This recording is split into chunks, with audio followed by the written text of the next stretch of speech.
Zion Cox, 44, owned a small furniture restoration shop in Des Moines, Iowa. Most people saw a tired man in old work boots and a faded flannel shirt. When his wife stood in court and told the judge he had never provided for their family, nobody looked surprised. What they didn't know was that Zion had quietly financed properties worth millions across the Midwest. Then he noticed the accountant, sitting behind Rebecca. The same accountant who had once... Before we continue, tell me where you're watching from and what your local time is right now. And if you enjoy stories where patience beats arrogance and facts beat accusations, consider subscribing so you don't miss the next chapter. Worked for him. 15 years before Rebecca Cox stood in a courtroom and claimed her husband had never provided for their family, she met Zion Cox under the bright summer lights of the Iowa State Fair. The evening smelled like grilled corn, fried dough, and fresh-cut hay. Country music drifted from a stage near the livestock barns. People laughed. Teenagers carried oversized stuffed animals won at carnival games. Zion was 29, Rebecca was 26. At first glance, there was nothing remarkable about him. He wasn't the loudest man in the crowd. He wasn't dressed like a banker or a lawyer. He wore blue jeans, a gray work shirt, and boots covered with sawdust from a job he had finished earlier that day. Rebecca noticed him because he helped an elderly couple whose pickup truck had stalled near a parking area. Most people walked around the problem. Zion walked toward it. 20 minutes later, the truck started. The old couple offered him money. He refused. Rebecca watched the entire thing. That was how their first conversation began. Over coffee the next week, Zion talked very little about himself. He asked questions instead, about her family, about her dreams, about the places she wanted to visit. Rebecca liked that. At the time, she described him to friends as steady, reliable, different. 16 months later, they were married in a small church outside Des Moines. The reception took place in a rented community hall. Nothing extravagant, no designer decorations, no luxury venue, no expensive wedding planner, just family, friends, homemade food, and music. Rebecca seemed happy. So did Zion. The first years were difficult. Zion's furniture restoration business occupied an aging brick building on the east side of Des Moines. The roof leaked during heavy rain. The heating system failed twice during winter. Some months were good, others were not. There were weeks when Zion worked 6 days straight, sometimes 7. He restored antique dining tables, church pews, historic cabinets, hand-carved furniture from old Iowa farmhouses. Customers appreciated his craftsmanship, but craftsmanship alone rarely made people rich. At least that was what most people believed. Every morning, Zion left the house before sunrise. Every evening, he returned smelling faintly of wood dust and furniture polish. Rebecca often found him sitting at the kitchen table after midnight. Stacks of papers surrounded him. Contracts, invoices, property reports, financial statements. When she asked what he was working on, he usually gave simple answers. Business stuff, future projects, investment paperwork, nothing more. He never liked discussing money, not because he didn't understand it, because he believed talking about it accomplished very little. While restoring furniture paid the bills, Zion had quietly begun investing in commercial properties. The first purchase was a small warehouse outside Council Bluffs. Most people ignored buildings like that.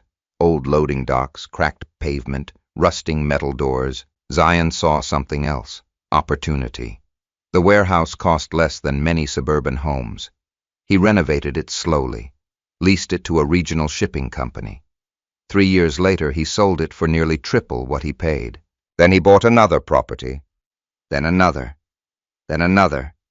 He formed holding companies, created trusts, reinvested profits, built partnerships. Each step happened quietly. No announcements, no social media posts, no expensive cars, no flashy office.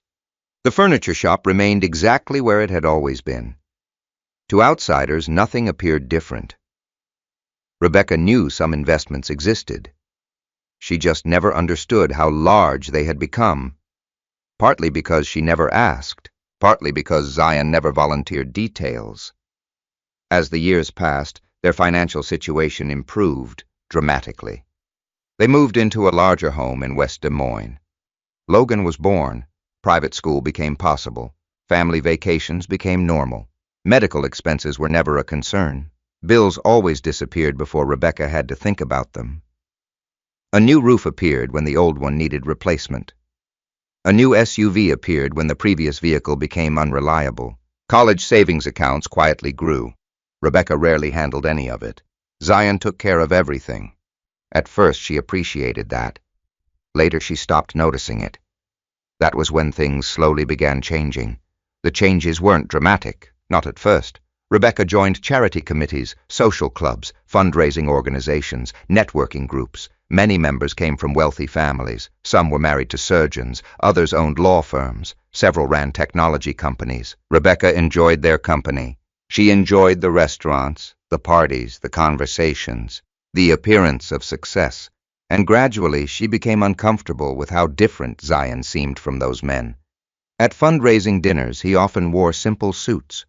When people talked about luxury vacations, he listened more than he spoke. When conversations turned to wealth, he usually changed the subject. Rebecca noticed. And eventually, she began comparing him to everyone else. One evening at a charity event inside the Des Moines Embassy Club, she watched several executives arrive in luxury vehicles. A Bentley, a Porsche, a Mercedes S-Class. Zion arrived in his aging Ford Ranger. Rebecca's smile disappeared. She didn't say anything that night, but something shifted after that small comment started appearing. You could buy something nicer. You should dress differently. People notice these things. You don't look successful. Zion usually responded with silence, or a shrug, or a simple smile. He never argued. The comments became more frequent over the next few years. Rebecca cared increasingly about appearances. Zion cared increasingly little. The gap widened, and neither of them truly addressed it. What Rebecca saw as ambition, Zion saw as distraction. What Zion viewed as contentment, Rebecca began viewing as limitation. The marriage slowly developed invisible cracks, not explosive fights, not dramatic betrayals, just distance. Distance built from different priorities, different values, different definitions of success. One rainy October evening, Zion returned home after inspecting a warehouse acquisition near Cedar Rapids. He found Rebecca sitting alone in the kitchen. The television was off. A half-finished glass of wine sat beside her. The house felt unusually quiet. She looked at him for several seconds before speaking. "I've been thinking." Zion set down his keys. The tone in her voice felt unfamiliar. He pulled out a chair, sat across from her. Outside, rain tapped softly against the windows. Inside, neither of them moved. Then Rebecca finally said the words that would eventually bring them both into courtroom 4B years later. "I don't think this marriage is working anymore." Zion didn't answer immediately. He simply looked at her, calm, still, listening, because deep down he already suspected this conversation had been coming for a very long time. Zion Cox did not respond when Rebecca told him she was unhappy. He listened. That was what he usually did. The rain continued tapping against the kitchen windows while the silence stretched between them. Rebecca eventually stood from her chair. "I don't want to fight," she said. Zion nodded. Neither of them raised their voices that night. There were no broken dishes, no dramatic accusations, no ultimatums. Just two people sitting across from each other, realizing they were no longer looking toward the same future. In the months that followed, life continued almost normally, at least on the surface. Rebecca remained active in her social circles. Zion continued working. Logan continued attending Jefferson Academy, one of the highest-rated private schools in central Iowa. The tuition alone exceeded $24,000 per year. Every payment arrived on time, every semester, every year. Rebecca never had to worry about it.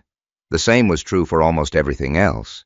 The mortgage payment for their 4-bedroom home in West Des Moines, the insurance premiums, the utilities, the property taxes, the maintenance costs, the medical bills, the credit card balances, the college savings account Zion had opened for Logan years earlier. All of it happened quietly. Most of the transactions never touched their joint checking account. That was one reason Rebecca rarely understood where the money actually came from.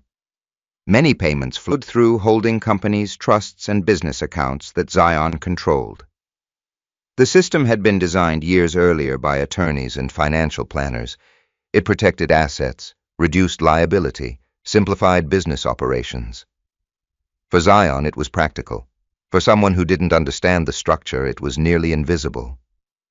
Rebecca noticed only the final result. Bills disappeared, services continued, life remained comfortable.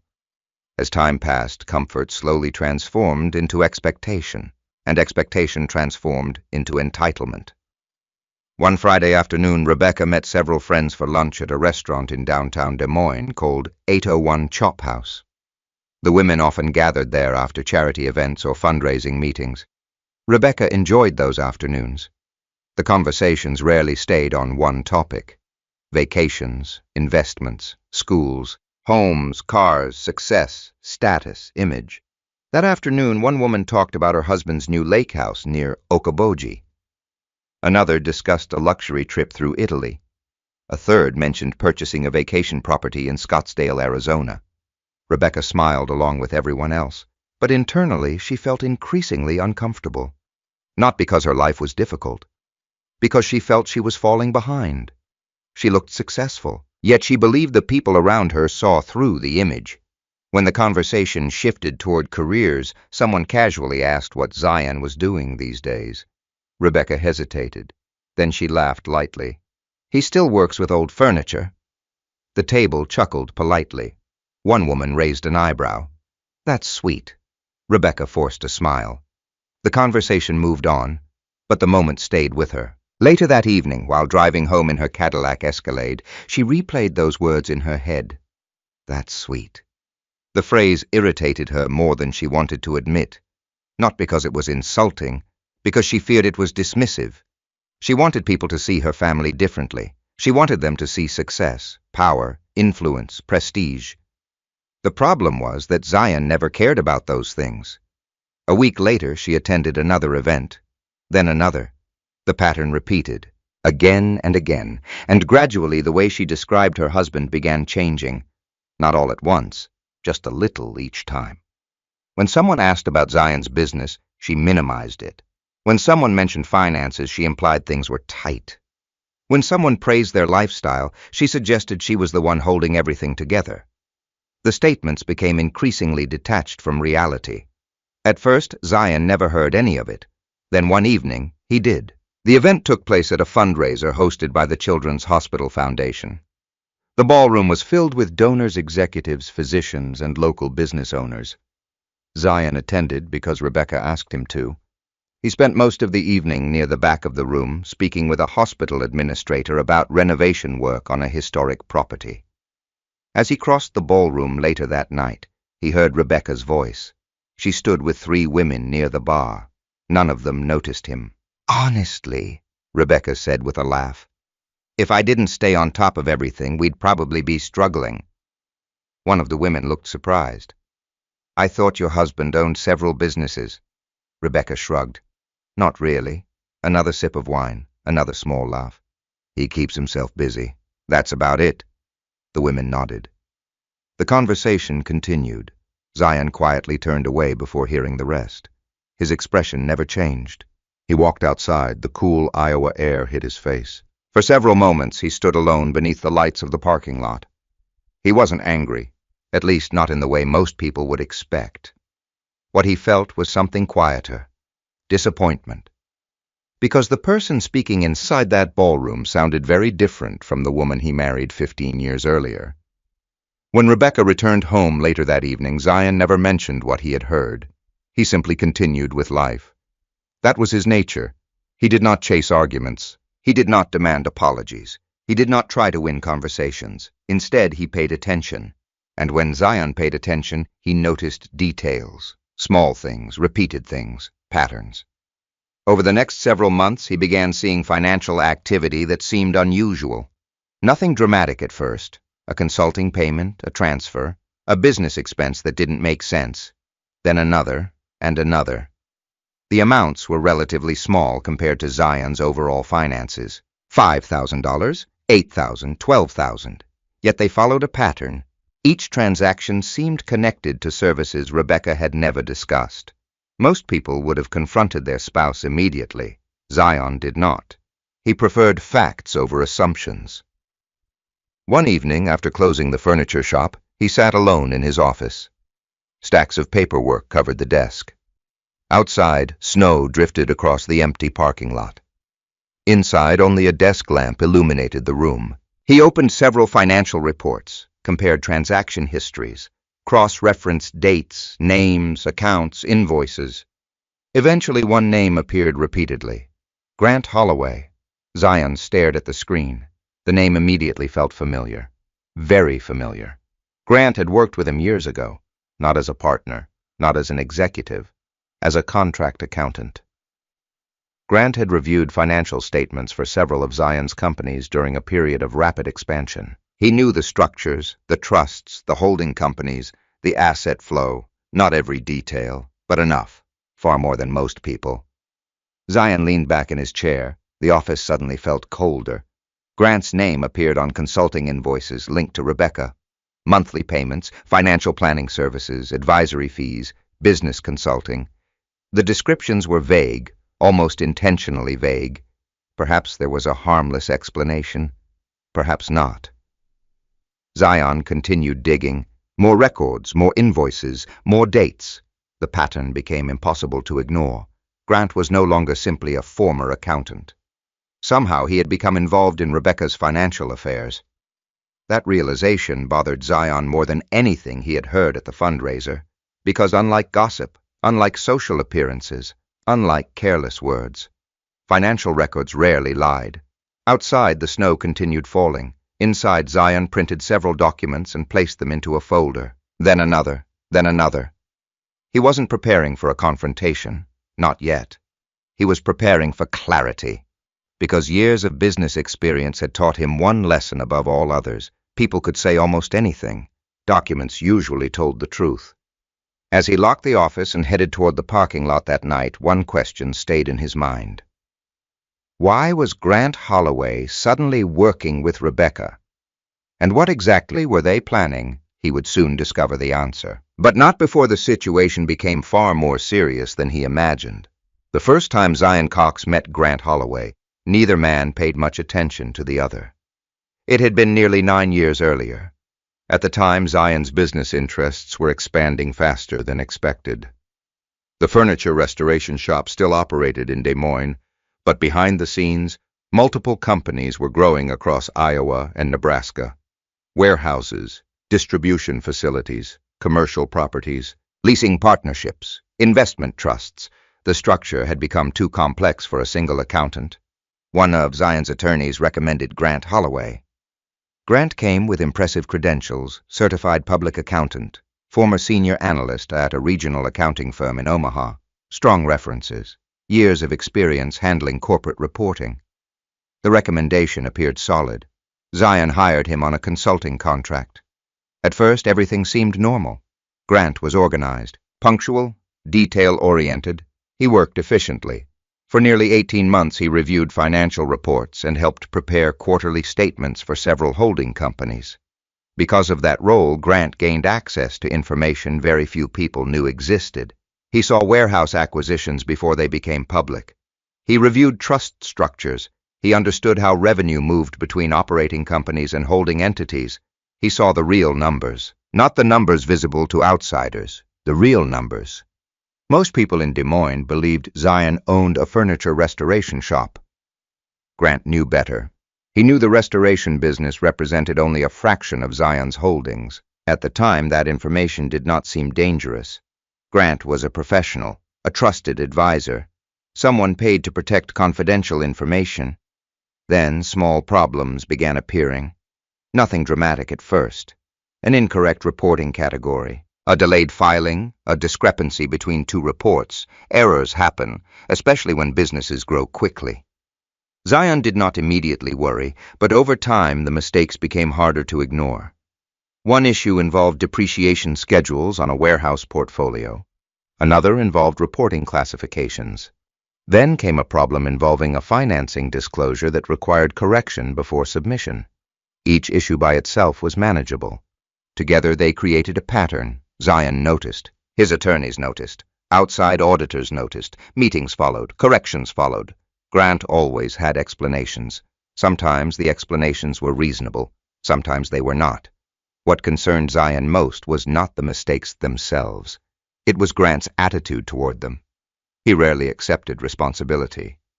There was always another reason, another excuse, another person who supposedly shared blame. That bothered Zion. Not because he expected perfection, because accountability mattered. One afternoon, Zion sat in a conference room reviewing reports with his legal team. The discussion lasted nearly 3 hours. At the end, the conclusion became unavoidable. Grant was no longer the right fit. The termination was professional, respectful. No accusations, no lawsuits, no public conflict. Grant received payment for completed work. The contract ended. Both men moved on. Or at least Zion believed they had. Years passed. Life continued. Business expanded. Logan grew older. The memory of Grant Holloway faded into the background. Until now. Until Zion began seeing his name connected to Rebecca. That was what unsettled him. Not because Grant had once worked for him, because Grant knew things, important things, things that could become useful in a divorce. One Thursday morning, Zion sat inside his office reviewing the newest batch of documents. The printer hummed quietly beside his desk. Stacks of papers covered the work table. Several invoices carried Grant's name. The consulting fees alone exceeded $50,000 over the previous year. That number made Zion pause. $50,000 was not casual financial advice. It suggested ongoing involvement, ongoing planning, ongoing strategy. He studied the dates. The pattern revealed something troubling. Grant's consulting arrangement appeared to begin shortly before Rebecca first mentioned divorce. Not afterward, before. That detail stayed in Zion's mind for the rest of the day. That evening, he drove home through downtown Des Moines.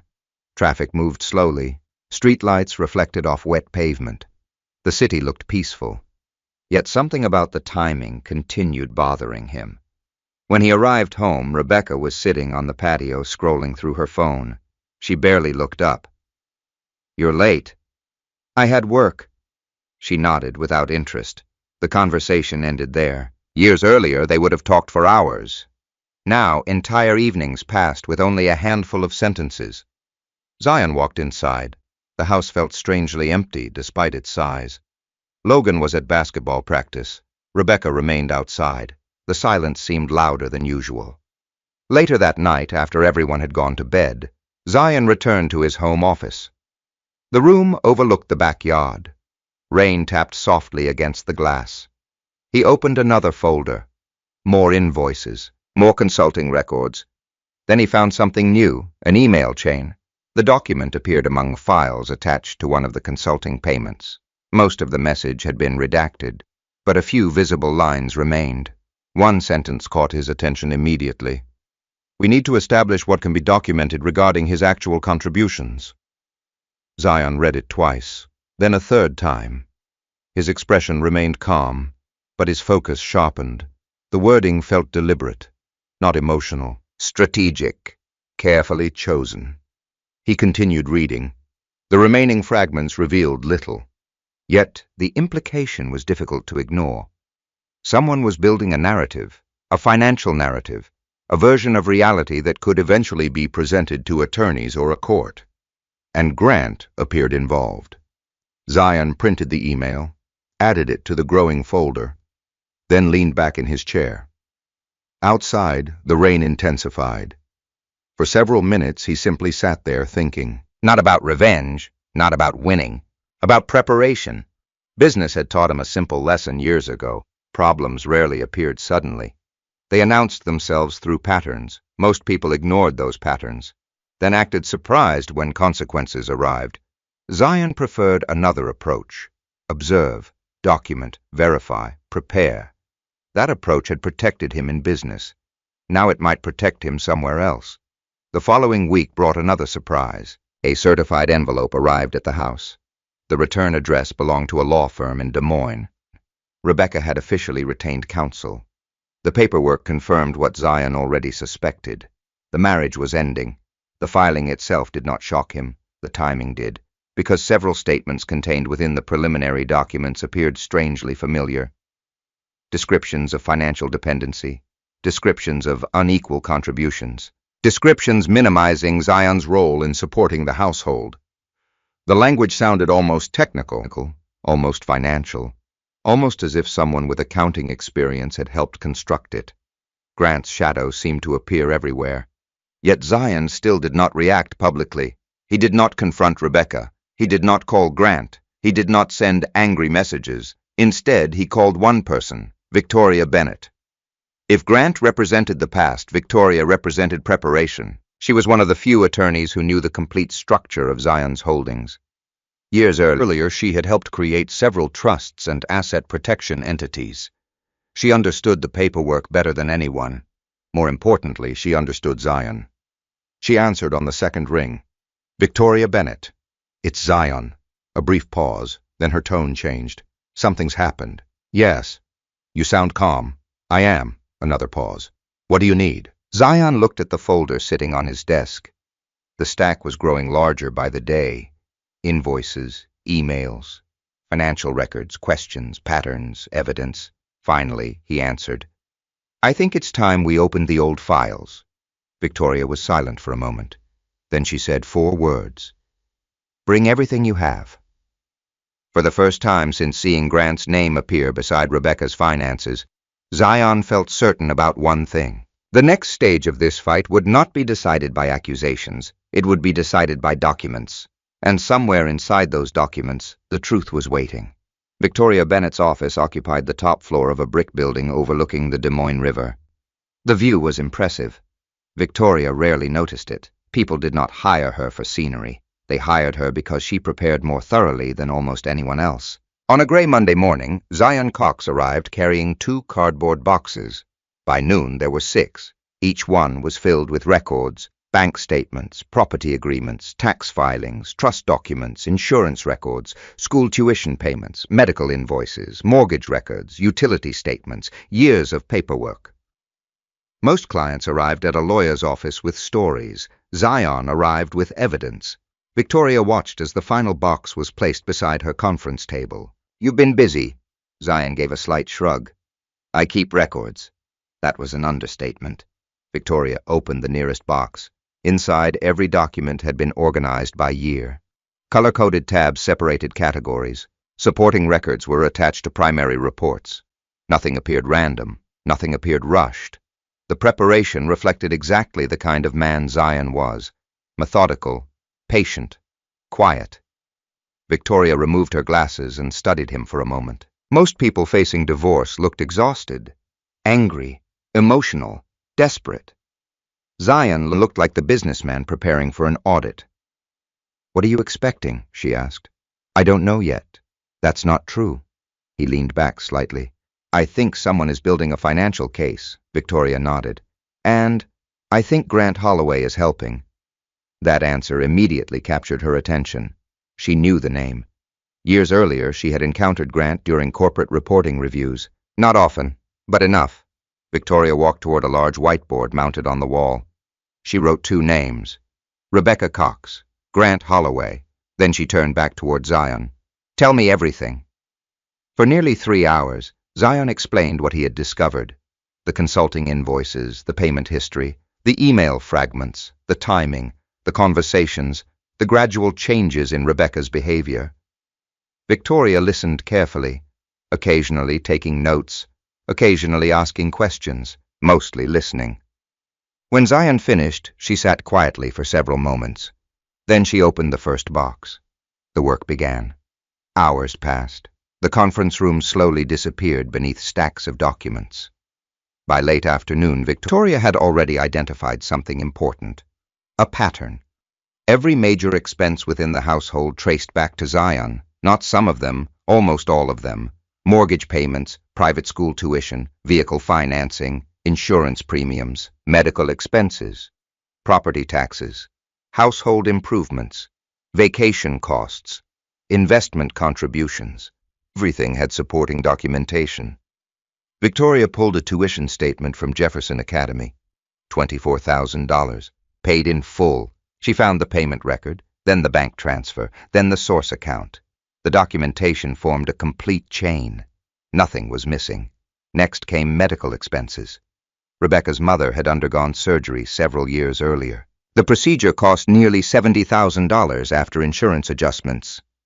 Victoria found the hospital invoices, then the payment confirmations, then the originating account. Again, everything led back to Zion. She opened another folder, then another, then another. The pattern never changed. The deeper she looked, the stronger Zion's position became. Yet something else began attracting her attention. Certain names kept appearing throughout the records: vendors, consultants, financial service providers. Most meant nothing. One name appeared repeatedly: Grant Holloway. Victoria circled it with a red pen, then circled it again.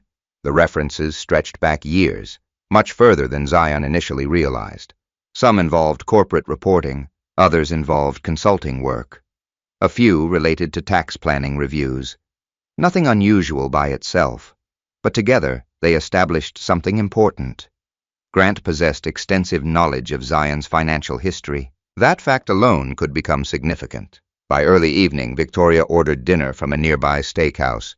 Neither of them left the office. The work continued. While reviewing archived corporate records from 7 years earlier, Victoria suddenly stopped turning pages. She looked down again, then leaned closer. A document sat beneath her hand, simple, ordinary, easy to overlook. Yet her expression changed immediately. Zion noticed. "What is it?" Victoria didn't answer right away. She carefully removed the page, placed it on the table, then slid it toward him. The document was an internal financial review prepared during Grant's consulting period.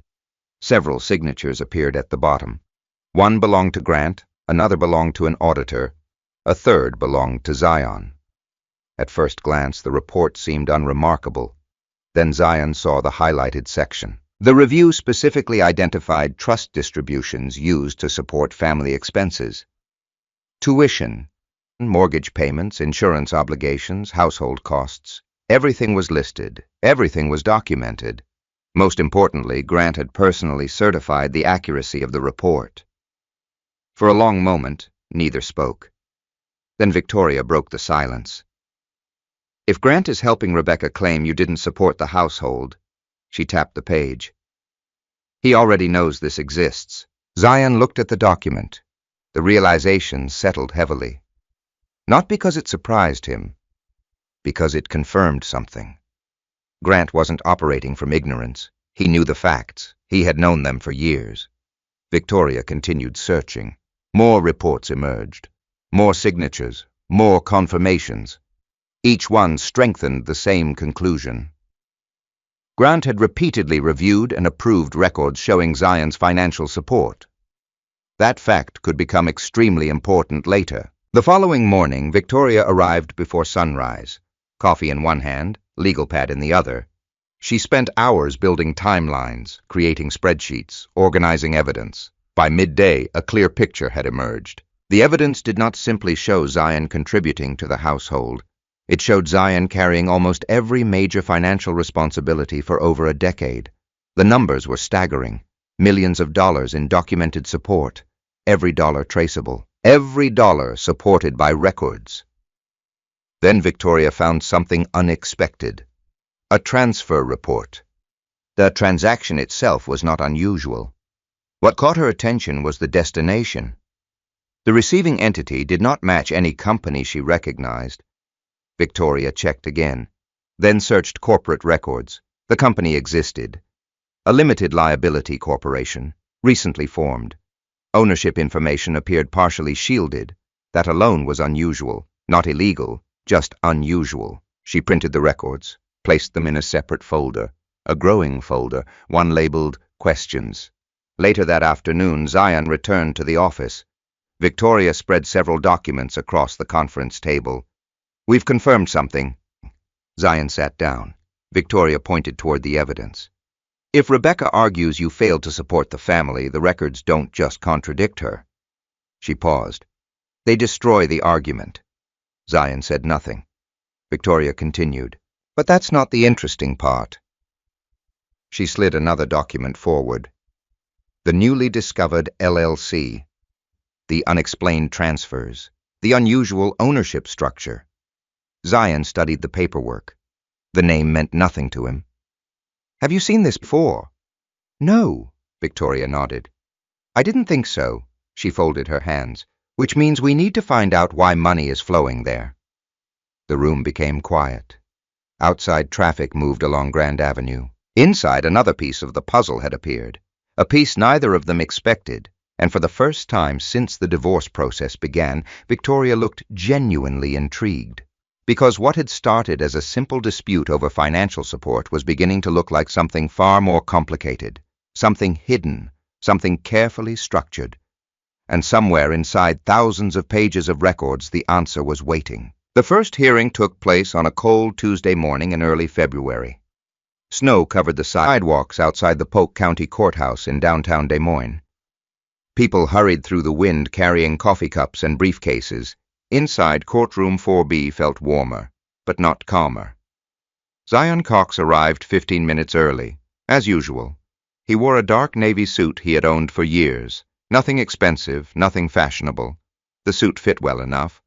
That was all he cared about. Victoria Bennett walked beside him, carrying 2 leather binders. One contained procedural documents. The other contained evidence. Neither binder left her sight. Zion paused briefly near the courtroom doors. Around him, attorneys moved through the hallway, discussing schedules and case numbers. Families sat on wooden benches waiting for hearings. Some looked angry, others nervous. Several appeared exhausted. Zion looked none of those things. He simply waited, observing, listening, preparing. A few minutes later, Rebecca arrived. The contrast was noticeable. She wore a tailored cream-colored suit, designer handbag, diamond earrings, perfectly styled hair. Her appearance suggested confidence, control, certainty. Several people turned to look. Rebecca barely acknowledged Zion. She walked past him without speaking. Grant Holloway followed several steps behind. The moment Zion saw him, his attention sharpened. Grant looked older than he remembered. More gray hair, thinner face, slightly heavier posture. But it was definitely him. Grant carried a black portfolio case and several folders. Their eyes met briefly. Neither man smiled. Neither man waved. The acknowledgement lasted less than a second. Then Grant looked away. Victoria noticed. That's him. Yes. You sure? Zion nodded. I've never been more sure. The courtroom doors opened. Everyone entered. Judge Eleanor Hart took the bench precisely at 9 o'clock. She had served on the family court for nearly 2 decades. Lawyers respected her. Clients feared her. Judge Hart had little patience for emotional theater. She preferred evidence, facts, documentation. That reputation was one reason Victoria felt cautiously optimistic. After opening formalities, the hearing began. The purpose was preliminary. Establish positions, review disclosures, determine what issues would require further examination. Simple in theory, important in practice. Rebecca's attorney, Daniel Mercer, stood first. He was experienced, confident, well-spoken. For nearly 20 minutes, he outlined Rebecca's position. The presentation sounded polished, carefully constructed, deliberately framed. According to Mercer, Rebecca had carried much of the family's practical responsibility. According to Mercer, Zion's financial contributions had been inconsistent, difficult to verify, often exaggerated. Victoria wrote notes without interruption. Judge Hart listened quietly. Zion remained completely still. Then Mercer reached the statement that changed the atmosphere. My client will demonstrate that Mr. Cox has not meaningfully provided for the family's financial needs in the manner he now claims. The words hung in the courtroom. Several heads lifted. Several pens stopped moving. Even Judge Hart looked up from her notes. Mercer continued. Our evidence will show a substantial difference between perception and reality. Rebecca sat confidently beside him. For a brief moment, she looked satisfied, as though the statement itself represented a victory. Zion watched without reaction. Only one small detail revealed his focus. His eyes shifted toward Grant. The accountant sat quietly behind Rebecca's legal team, taking notes, reviewing documents, waiting. The hearing moved forward. Judge Hart began asking questions. Basic questions. Necessary questions. Who paid the mortgage? Who managed educational expenses? Who handled medical obligations? Who maintained household finances? Mercer answered generally. Rebecca occasionally added details. Victoria remained silent. That silence was intentional. She had no interest in arguing before hearing every claim. Judge Hart eventually turned toward Rebecca. "Mrs. Cox, I want to understand your position clearly." Rebecca straightened slightly. "Yes, Your Honor. You believe your husband failed to provide adequate financial support?" Rebecca nodded. "I do." Judge Hart glanced at her notes. "For how long?" Rebecca hesitated, then answered, "Most of our marriage." The statement settled heavily inside the room. Zion said nothing. Victoria said nothing. Judge Hart continued, "You are testifying that Mr. Cox did not meaningfully support the household financially?" "Yes." "What specifically are you referring to?" Rebecca seemed prepared, perhaps rehearsed. She listed examples: household management, daily responsibilities, financial uncertainty, stress, instability. The description sounded convincing, at least on the surface. Yet one thing quickly became apparent. Specific numbers rarely appeared. Specific dates rarely appeared. Specific documents never appeared, Victoria noticed. So did Judge Hart. Eventually, the judge asked a direct question. "Who paid your son's private school tuition?" Rebecca paused. Only briefly, but the pause existed. "Various sources." Judge Hart looked up. "What does that mean?" Rebecca shifted slightly. "Family resources." The answer sounded vague. Because it was. Judge Hart wrote something in her notebook, then moved to another question. "Who paid the mortgage?" Again Rebecca hesitated. Again the answer lacked clarity. Again Judge Hart wrote something down. From the gallery, Zion observed everything, not emotionally, analytically. Years of business negotiations had taught him to watch patterns. People rarely revealed themselves through major mistakes. They revealed themselves through small ones, tiny inconsistencies, minor evasions, subtle hesitation. Rebecca displayed all three. The hearing continued. Then Mercer called attention to financial consulting work, specifically expert review, specifically accounting analysis, specifically Grant Holloway. The attorney introduced him as a financial consultant familiar with complex asset structures. Technically true. Grant shifted in his chair. Victoria watched carefully. So did Zion. The introduction itself was not surprising, but it confirmed something important. Grant was not merely advising behind the scenes. He was part of the strategy, part of the narrative, part of the case. Judge Hart acknowledged the disclosure, then turned toward Victoria. "Ms. Bennett." Victoria rose, calmly, no rush, no dramatic gestures, just confidence. "Your Honor, we appreciate counsel's summary." She opened one binder, then another. "The respondent intends to provide extensive documentation regarding household support, financial contributions, educational expenses, healthcare obligations, mortgage payments, and family expenditures." Mercer immediately objected. "Documentation has not yet been introduced." Victoria nodded politely. "Correct." Then she paused. "But it exists." The room became quiet. Judge Hart looked interested. Victoria continued. "Thousands of pages exist." That statement landed differently, because everyone knew what it implied: records, proof, evidence. Mercer adjusted his posture. Rebecca looked toward Grant. Grant's expression remained neutral, but Zion noticed something, a small movement. Grant's fingers tightened around his pen, only briefly, then relaxed. Most people would have missed it. Zion did not. Judge Hart requested preliminary disclosures within established deadlines. Both parties agreed. Procedural matters followed: schedules, discovery requests, future hearings, nothing dramatic. Yet beneath the ordinary legal language, tension continued building, because everyone now understood the central issue. One side relied heavily on claims. The other appeared prepared to rely on records. As the hearing approached its conclusion, Judge Hart offered final remarks. Her voice remained measured, professional, direct. "This court is interested in facts." She looked toward both legal teams. "Not assumptions." Then toward Rebecca, then toward Zion. "Documentation will matter." Victoria simply nodded. Mercer did the same. The hearing adjourned shortly afterward. People began gathering files, chairs moved, conversations resumed. The courtroom slowly emptied. Yet before leaving, Zion glanced once more toward Grant Holloway. The accountant was organizing papers inside his portfolio. One document slipped partially free, only for a second. But that second was enough. Zion recognized the format immediately. Corporate reporting records. Records Grant had reviewed years earlier. Records connected to Zion's companies. Grant quickly pushed the page back inside the folder. The movement seemed automatic, instinctive. But Zion had already seen it. A small detail, perhaps meaningless, perhaps not. Outside the courthouse, snow drifted through the cold afternoon air. Victoria and Zion walked toward the parking garage. Neither spoke for several moments. Finally, Victoria broke the silence. "How do you feel?" Zion looked toward the gray Iowa sky.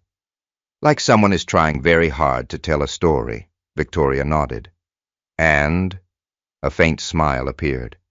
"Stories are easier than records."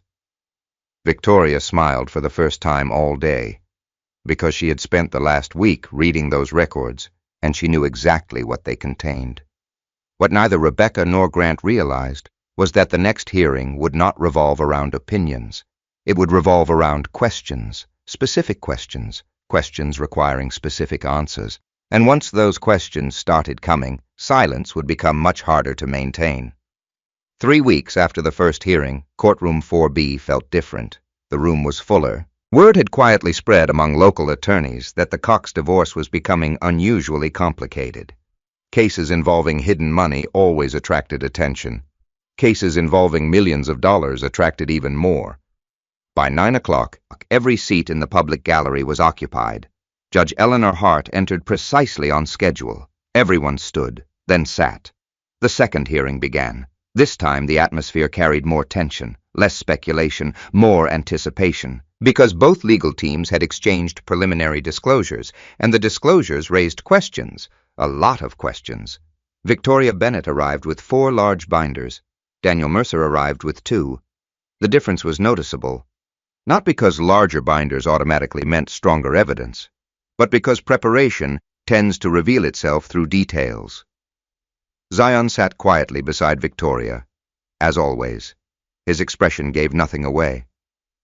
Across the aisle, Rebecca appeared confident. Yet something seemed slightly different. The confidence looked practiced, maintained, not natural. Judge Hart opened her notes. "Today we will address financial disclosures and supporting documentation." Her eyes moved toward Rebecca's side first. "Mr. Mercer." Mercer stood. He began with familiar arguments: financial imbalance, unequal knowledge, limited transparency, complex business structures. The presentation was polished, professional, but Judge Hart interrupted several times. Each interruption focused on specifics. "Do you have documentation? What record supports that statement? What date are you referring to? What amount?" The questions gradually narrowed the discussion, like a funnel. Mercer answered as well as he could, yet many responses remained broad, general, incomplete. Judge Hart wrote notes continuously. Then she turned toward Victoria. "Ms. Bennett." Victoria stood. She opened the first binder. Unlike Mercer, she did not begin with arguments. She began with a question. "Mrs. Cox, may I ask a few clarifying questions?" Rebecca nodded. Judge Hart approved. Victoria walked slowly toward the lectern. No dramatic movements, no raised voice, just calm precision. "Mrs. Cox, who paid Logan's tuition at Jefferson Academy during the last 5 years." Rebecca shifted slightly. "The family paid it." Victoria nodded. "The family?" "Yes. Could you be more specific?" Rebecca glanced briefly toward Mercer, then answered. "We managed it together." Victoria turned a page. "Together." "Yes." Victoria remained polite. "Do you know the annual tuition amount?" Rebecca hesitated. "Approximately." "How much?" A pause. 20,000? Victoria looked down, then back up. The actual figure averaged slightly above $24,000 annually. Rebecca said nothing. Victoria continued. "Can you identify a single tuition payment made from your personal account?" Mercer objected. Judge Hart allowed limited questioning. Rebecca looked uncomfortable. "I don't remember."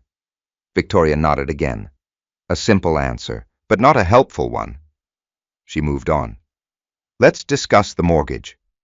Another page. Another document. Who paid the monthly mortgage obligation on the West Des Moines property? Rebecca folded her hands. Household funds. Again. Vague. Again. Victoria approached carefully. What specific account? Silence. Several seconds passed. The courtroom grew noticeably quieter. Rebecca finally answered. I don't know. Victoria wrote something, then turned another page. Who paid for your mother's surgery in 2019? Rebecca blinked. My husband helped. The answer surprised several people, including Mercer, because it represented the first direct acknowledgement of financial support. Victoria immediately noticed. So Mr. Cox paid. He contributed. Victoria nodded. And the remaining balance? Rebecca looked uncertain. I don't remember. Victoria waited, then waited a little longer. The silence became uncomfortable. Finally, Judge Hart spoke. If you don't know, simply say so. Rebecca lowered her eyes briefly. I don't know. Victoria thanked her, then returned to counsel table. The first cracks had appeared, small cracks, but visible. Judge Hart noticed. So did everyone else. After a brief recess, the hearing resumed. This time, Victoria introduced documents. One by one, methodically, tuition records, mortgage records, insurance records, healthcare payments, home renovation invoices. Every document followed the same structure. Expense, payment confirmation, source account, supporting record. The chain remained intact every time. No gaps, no missing links, no assumptions, only documentation.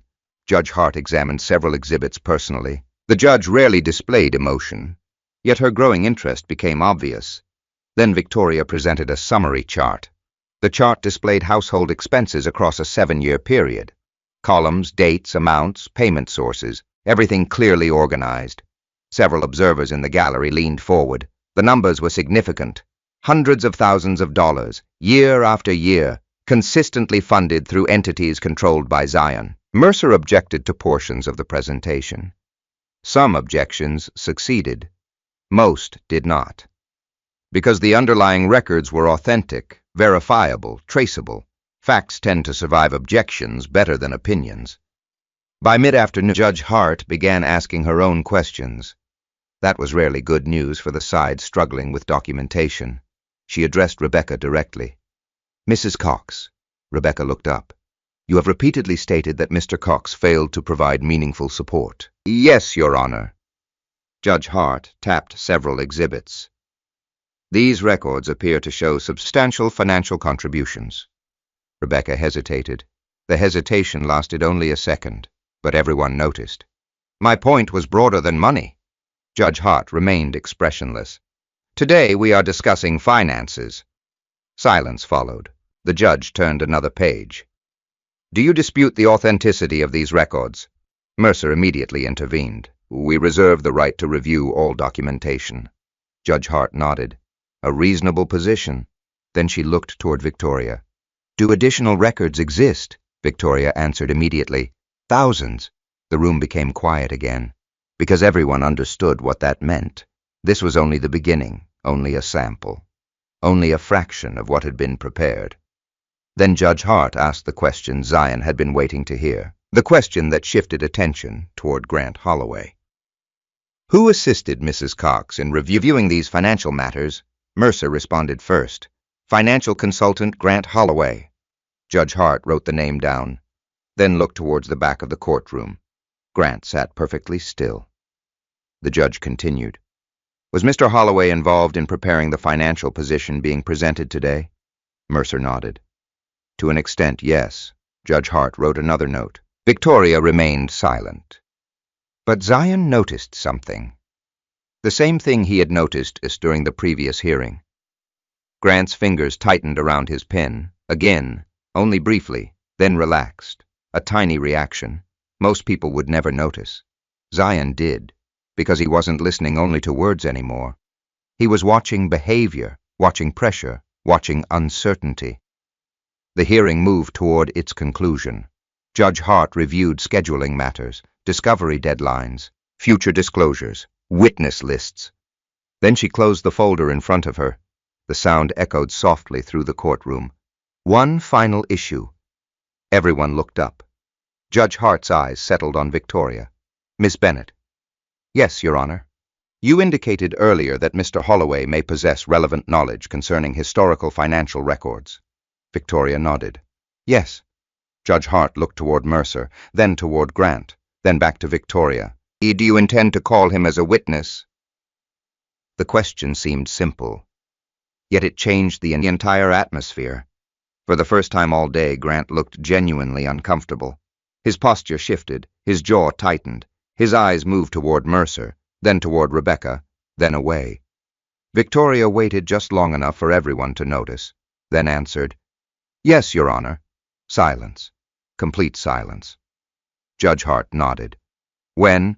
Victoria closed her binder. At the next hearing. Across the courtroom, Grant's face remained calm. But Zion saw something behind the expression, something new. Not confidence, not control, concern. Because Grant Holloway understood something most people in the room did not. He knew exactly what those old financial records contained, and soon he would have to discuss them under oath. As people gathered their belongings and prepared to leave, Zion remained seated for a moment, watching, thinking. The next hearing would be different. Questions would become sharper, answers would become harder. And for the first time since Rebecca filed for divorce, someone else's version of events would be tested against actual history, not opinion, not strategy, history. And history had a way of surviving even the most carefully constructed stories. The fourth hearing began on a windy Thursday morning. By then, the Cox divorce had become one of the most talked-about family court cases in Polk County. Not because of scandal, not yet, because of uncertainty. Two completely different stories were colliding inside the same courtroom. Rebecca claimed Zion had failed his family. The documents suggested something very different. And now a new question stood at the center of everything. What did Grant Holloway know? Courtroom 4B filled quickly. Attorneys occupied the front rows. Several law students sat quietly in the gallery. A few local business owners who knew Zion attended as observers. Nobody spoke much. Everyone seemed to understand the importance of the day. Grant Holloway would testify under oath. Judge Eleanor Hart entered. The room rose, then settled. Victoria Bennet reviewed her notes one final time. Zion sat beside her, calm as always. Yet Victoria had worked with him long enough to recognize subtle signs. He was focused, not emotional. Focused. There was a difference. Across the room, Rebecca appeared uneasy for the first time since the proceedings began. The confidence she carried during the earlier hearings had faded slightly. Not disappeared. Just weakened. Because every hearing seemed to produce more records, more questions, more inconsistencies. Judge Hart called the session to order. Procedural matters were handled quickly. Then Victoria stood. Your Honor, the respondent calls Grant Holloway. The room became noticeably quieter. Grant slowly rose from his seat. He adjusted his tie, collected a folder, then walked toward the witness stand. Every step seemed deliberate, measured, careful. The court clerk administered the oath. Grant raised his right hand, swore to tell the truth, then sat. Victoria waited several seconds before speaking. She understood something many attorneys overlooked. Silence creates pressure. Pressure creates mistakes. Finally, she approached. Good morning, Mr. Holloway. Good morning. Her tone remained friendly, professional, almost conversational. Would you please state your occupation for the record? I'm a certified public accountant and financial consultant. How long have you worked in that field? Approximately 27 years, Victoria nodded. You're experienced then? I'd like to think so. A few quiet laughs came from the gallery. Even Judge Hart smiled slightly. The atmosphere relaxed. That was exactly what Victoria wanted. People often lowered their guard when conversations felt comfortable. She continued. Mr. Holloway, have you previously worked with Zion Cox? Yes. The answer came easily. No hesitation. No need to avoid the obvious, Victoria thought. She expected that. When did you first begin working with him? Grant gave dates, general descriptions, consulting arrangements, financial reviews, corporate reporting. Nothing controversial. Not yet. Victoria walked slowly toward the evidence table. Would it be fair to say you became familiar with portions of Mr. Cox's financial structure? Grant hesitated, only briefly. To some extent. To some extent, yes. Victoria picked up a document. 1 page, simple, clean. She approached the witness stand. Is this your signature? Grant examined it. Yes. And this report? It appears to be. Prepared while working for Mr. Cox? Yes. Victoria nodded, then handed a copy to Judge Hart, another to opposing counsel, another remained with the witness. The report discussed trust distributions, property holdings, business obligations, household expenditures, nothing confidential anymore. Everything had already entered discovery. Victoria returned to the lectern. Mr. Holloway, according to this report, were you aware of trust distributions used to support the Cox household? Grant shifted slightly. Yes, the answer echoed through the room. Several people looked toward Rebecca. Victoria continued. Were those distributions real? Yes. Documented? Yes. Reviewed by you? Yes. Approved by you? Another pause. Yes. Victoria thanked him, then moved forward, not aggressively, methodically, like someone assembling a puzzle, one piece at a time. Mr. Holloway, were you aware of tuition payments made on behalf of Logan Cox? Yes. Mortgage obligations? Yes. Medical expenses? Yes. Insurance premiums? Yes. Every answer added another brick to the wall. Slowly, steadily. Judge Hart wrote notes continuously. Mercer watched carefully. Rebecca sat motionless. Zion simply observed. Victoria stopped beside the witness stand. Approximately how familiar were you with the financial support provided by Mr. Cox to his family? Grant looked uncomfortable. For the first time all morning, the answer did not arrive immediately. Finally, he spoke. Fairly familiar. Victoria tilted her head slightly. Fairly familiar. Yes. Would you describe yourself as one of the individuals most familiar with those records? Mercer objected. Judge Hart allowed the question. Grant sighed softly, then answered. Probably. The word landed heavily. Probably. Not certainly, but close enough. Victoria let the moment breathe. Then she introduced another exhibit. This one produced a visible reaction, a much stronger reaction. The document came from 7 years earlier, an internal financial certification report. Grant recognized it immediately. So did Zion. Victoria held it up. Mr. Holloway, is this your signature? Grant examined the page. His jaw tightened. Yes. Did you certify the accuracy of this report? Yes. Victoria waited, then asked the question she had prepared weeks earlier. The report states that household expenses were funded through entities controlled by Zion Cox. Is that accurate? The room became silent. Completely silent. Grant looked at the document, then at Victoria, then briefly toward Rebecca. Finally, he answered, yes.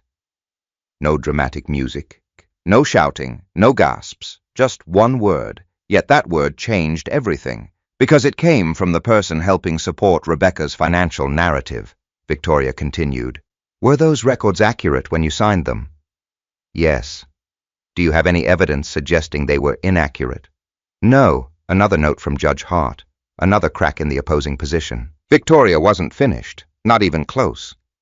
She approached the evidence table again. This time she returned carrying a thick ledger, several hundred pages, bound professionally. Color tabs marked important sections. Grant immediately recognized it. Zion noticed. The reaction lasted less than a second. But it existed. And that was enough. Victoria placed the ledger before the witness. Have you seen this document before? Grant nodded. Yes. What is it? A financial ledger. For whom? Grant swallowed. The Cox family financial accounts. Victoria let the answer settle, then opened the ledger. Page after page revealed detailed transactions, dates, amounts, sources, recipients, nothing sensational, just facts. Thousands of facts. Mr. Holloway, did you review portions of this ledger during your consulting work? Yes. Extensively. Yes. Did it accurately reflect financial activity? To my knowledge, yes. The room remained silent. Even Mercer had stopped objecting. There was little point. The answers were coming directly from his own side's financial consultant. Victoria flipped several pages, then stopped. A yellow tab marked a specific section. She placed her finger on one transaction, then another, then another. The entries showed mortgage payments, school tuition, insurance premiums, medical expenses, everything flowing from accounts connected to Zion. Mr. Holloway, can you identify the source of these payments? Grant studied the ledger. Several long seconds passed. Then he answered, accounts controlled by Mr. Cox. Victoria nodded. One more piece, one more confirmation, one more layer removed. She closed the ledger, slowly, deliberately, then stepped back.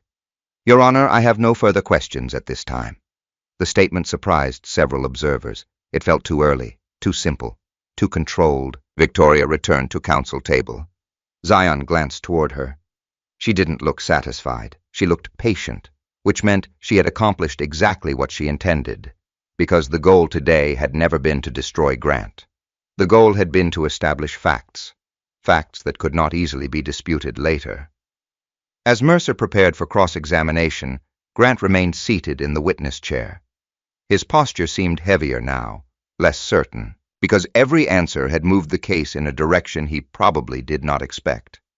And Victoria still had one major piece of evidence she had not revealed, a piece connected to a financial account nobody had discussed publicly, an account that existed far beyond Des Moines, far beyond Iowa, an account hidden behind corporate paperwork and layered transactions, an account whose discovery would change the entire case, and Victoria intended to unveil it very soon. When Courtroom 4B reconvened after lunch, the atmosphere had changed, not dramatically, subtly, the kind of change experienced people immediately recognize. Before lunch, Rebecca's legal team had been presenting a story. After lunch, everyone was talking about records, and records were harder to argue with. Grant Holloway remained on the witness stand. His testimony that morning had established something important. He knew Zion Cox's finances. He had reviewed them, certified them, signed off on them. That alone weakened the argument that Zion had failed to support his family. But Victoria Bennett was not finished, not even close. She rose slowly from her chair. No theatrics, no sudden movements, just the same calm professionalism she had displayed throughout the case. Judge Hart adjusted her glasses. Proceed. Victoria nodded. Thank you, Your Honor. She approached the witness stand carrying a thick binder. The binder contained only one section of evidence. Household expenditures. Nothing else. No business valuations. No corporate structures. No trusts. Just household expenses. She placed the binder before Grant, then turned toward the judge. Your Honor, I'd like to walk through several examples. Judge Hart nodded. Victoria opened the binder. The first page appeared on the courtroom monitors. A tuition statement from Jefferson Academy. Year 2018. Amount $24,870. Payment status paid in full. Victoria looked at Grant. Do you recognize this document? Yes. What is it? A tuition statement. For whom? Logan Cox. Victoria pointed to the payment confirmation. Can you identify the source account? Grant examined the document, then answered. A trust distribution account controlled by Mr. Cox. Victoria nodded. The answer was expected. She turned the page.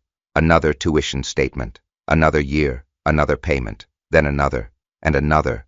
For nearly 10 minutes the pattern repeated. Every year, every payment, every source, the same answer. Controlled by Zion. The gallery grew quieter with each confirmation, because the numbers accumulated quickly. 24,000, 25,000, 26,000, year after year. Hundreds of thousands of dollars, documented, verified, traceable. Victoria moved to the next category, medical expenses.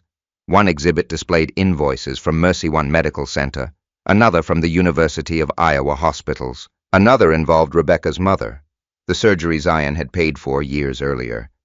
Grant reviewed each record, each payment trail, each source account. His answers remained consistent.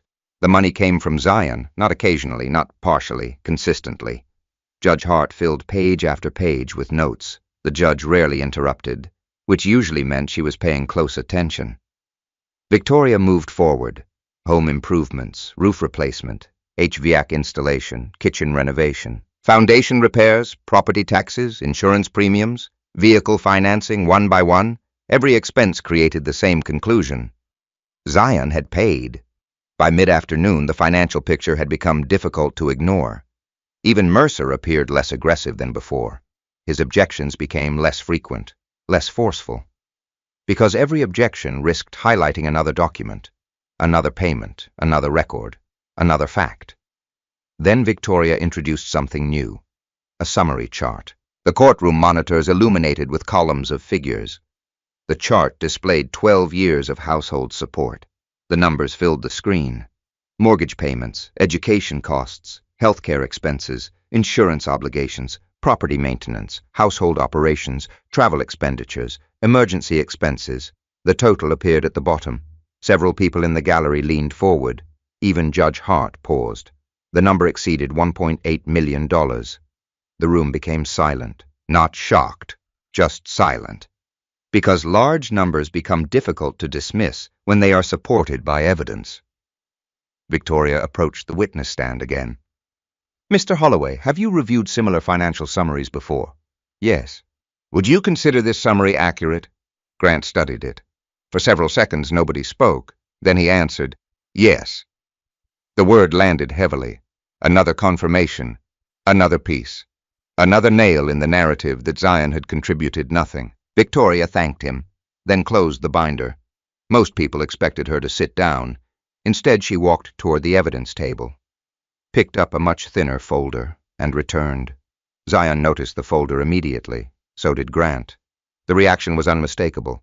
For the first time all day, Grant's composure visibly weakened. His shoulders tightened, his eyes narrowed slightly, his breathing changed, only slightly, but enough, Victoria noticed. That was exactly why she selected that folder. Inside was not a ledger, not a mortgage record, not a tuition statement. Inside was a question. One very specific question. She opened the folder.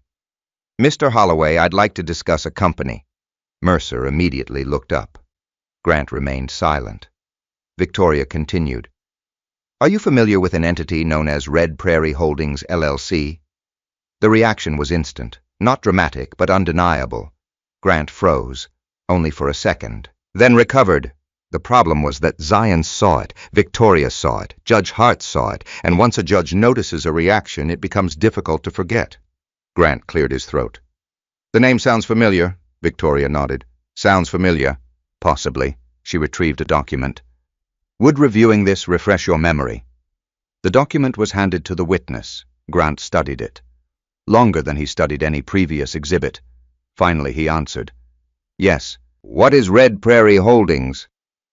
A limited liability company. Who formed it? Mercer stood. Objection, Victoria calmly responded. Foundation will be established. Judge Hart allowed limited questioning. Grant shifted again. The movement seemed involuntary, like someone trying to find a comfortable position in an increasingly uncomfortable situation. Victoria remained patient. Mr. Holloway, were you involved in preparing financial documentation connected to Red Prairie Holdings? A pause. Yes. The answer echoed through the room. Victoria took another step forward. Were you compensated for that work? Yes. By whom? Another pause, longer this time, then the company. Victoria nodded. Reasonable, expected. She turned toward the judge, then back toward the witness. Did you have direct contact with Rebecca Cox regarding that company? The room became completely silent. Even the gallery stopped shifting in their seats. Grant looked toward Mercer. Mercer stared straight ahead. No help coming, no escape, only the question. Grant swallowed, then answered. Yes. A visible change spread through the courtroom. Not excitement, attention. Focused attention. Victoria continued. How often? Several times. Several. Over a period of months. Victoria nodded. Then placed another document on the witness stand. Bank records, wire transfers, formation documents, payment authorizations. The same records she and Zion had discovered weeks earlier. Grant recognized them immediately. The recognition appeared in his eyes before he ever touched the paper. Victoria's voice remained calm. Mr. Holloway, were funds transferred into accounts associated with Red Prairie Holdings? Yes. Substantial funds? Yes. Several $100,000. Another pause. Then, yes. Judge Hart looked up from her notes. That was the first time all afternoon she had visibly reacted. Only slightly, but noticeably. Victoria let the moment settle, then asked the question she truly cared about, the question she had spent weeks preparing to ask. Mr. Holloway, was Red Prairie Holdings disclosed in Mrs. Cox's initial financial disclosures? The courtroom seemed to stop breathing. Grant looked at the document, then at the judge, then at Victoria. The answer took several seconds. When it finally came, it arrived quietly. No. Silence. Absolute silence. Nobody moved. Nobody spoke. Judge Hart slowly set down her pen. Victoria closed the folder. Not because she was finished, because she had accomplished what she needed. The existence of the company was now part of the record. The undisclosed funds were now part of the record. And most importantly, the person confirming those facts was Rebecca's own financial consultant. Victoria returned to counsel table. Zion remained perfectly still, yet internally one realization settled into place. This case was no longer about proving he supported his family. That question had already been answered. Now the focus was shifting somewhere else. Toward money that had not been disclosed, toward transactions hidden behind layers of paperwork, toward questions nobody expected when the divorce began. And judging by the expression on Judge Hart's face, the next hearing was going to be very different. The discovery of Red Prairie Holdings changed everything. Until that moment, the divorce had followed a familiar pattern: claims, counterclaims, arguments about money, arguments about responsibility, arguments about perception. Now the focus shifted toward something far more dangerous: disclosure. Or more specifically, the possibility that disclosure had been incomplete. 3 days after the hearing, Judge Eleanor Hart ordered additional financial records. The directive was precise. Any accounts companies' trusts or financial interests connected to either party had to be disclosed completely. No exceptions, no omissions, no delays. The order landed on every attorney's desk before noon. Victoria Bennett smiled when she read it. Not because she enjoyed conflict, because clarity had finally become mandatory. That afternoon, Zion sat across from her in the conference room overlooking the Des Moines River. Several folders covered the table. Red Prairie Holdings occupied the center. Victoria tapped the file. "We need to understand exactly what this company was doing." Zion nodded. "What do we know?" Victoria opened a document. "Not much." Then another. "Yet." That single word mattered, because over the previous week, investigators had been working. Corporate filings, bank records, public registrations, property records, every available source. Piece by piece, the picture had started coming together. The company had been formed in Nebraska, specifically Omaha. The registration occurred 18 months earlier. Its ownership structure appeared intentionally layered, not illegal, but complicated. Several entities connected indirectly, limited disclosures, minimal public information. Victoria flipped another page. "What's interesting is the timing." Zion looked down at the records. The formation date aligned closely with two events: Rebecca's first consultations with divorce counsel and Grant Holloway's consulting agreement. Neither coincidence felt particularly convincing. Victoria noticed the same thing. "The timeline bothers me." Zion gave a faint nod. "Me too." The following week brought another round of discovery. This time, the records arrived electronically. Thousands of pages, bank statements, transfer histories, corporate filings, accounting reports. Victoria spent nearly 12 hours reviewing them. By midnight, she had identified the first major breakthrough: money, a lot of money. Over a period of 16 months, more than $400,000 had moved through Red Prairie Holdings. Not in a single transaction. In dozens, smaller amounts, layered transfers, carefully distributed movements. The structure looked designed to avoid attention. Not necessarily illegal, but certainly deliberate. Victoria called Zion early the next morning. "I think we found something." He arrived 30 minutes later, coffee in hand, expression unchanged. Victoria handed him a summary report. He studied the pages carefully, then stopped at one particular section: transfer source, transfer destination, transfer authorization. The pattern immediately stood out. Several transfers originated from accounts connected to Rebecca. Others originated from joint accounts. Some moved through intermediary entities before reaching Red Prairie Holdings. The route appeared complex, but the destination remained consistent. "What was the purpose?" Zion asked. Victoria shook her head. "That's what I can't find. No invoices, no business activity, no operating revenue, no employees, no contracts, no legitimate commercial explanation, at least none they had discovered yet. The company existed, the money existed, but the purpose remained hidden, and hidden things tend to attract judicial attention, especially during divorce proceedings." 2 weeks later, the next hearing arrived. The courtroom looked more crowded than ever. Word had spread. Attorneys from other firms appeared in the gallery. Several observers occupied standing room near the back wall. Everyone seemed aware something significant was developing. Judge Hart entered promptly. The hearing began. This time the judge controlled the discussion from the start. "Before we address any other issues," she said, "I want clarification regarding Red Prairie Holdings. No introduction, no delay, straight to the point." Rebecca sat noticeably stiffer. Mercer adjusted several documents. Victoria remained calm. Judge Hart turned toward Mercer. "Has the company now been fully disclosed?" Mercer stood. "Yes, Your Honor." The judge nodded. "Ownership," Mercer answered. "The company is controlled by Mrs. Cox." Several people in the gallery exchanged glances. The answer sounded simple. Yet, it had carried consequences, because earlier disclosures had omitted the company entirely. Judge Hart continued. "When was the company formed?" Mercer provided the date, the same date Victoria had already highlighted. The judge wrote it down, then asked another question. "What is the purpose of the company?" A pause. A very noticeable pause. Mercer glanced toward Rebecca, then answered, "Asset management." Judge Hart looked unimpressed. "Specifically," another pause, longer this time. The answer lacked precision. Everyone could hear it. Victoria could hear it. Zion could hear it.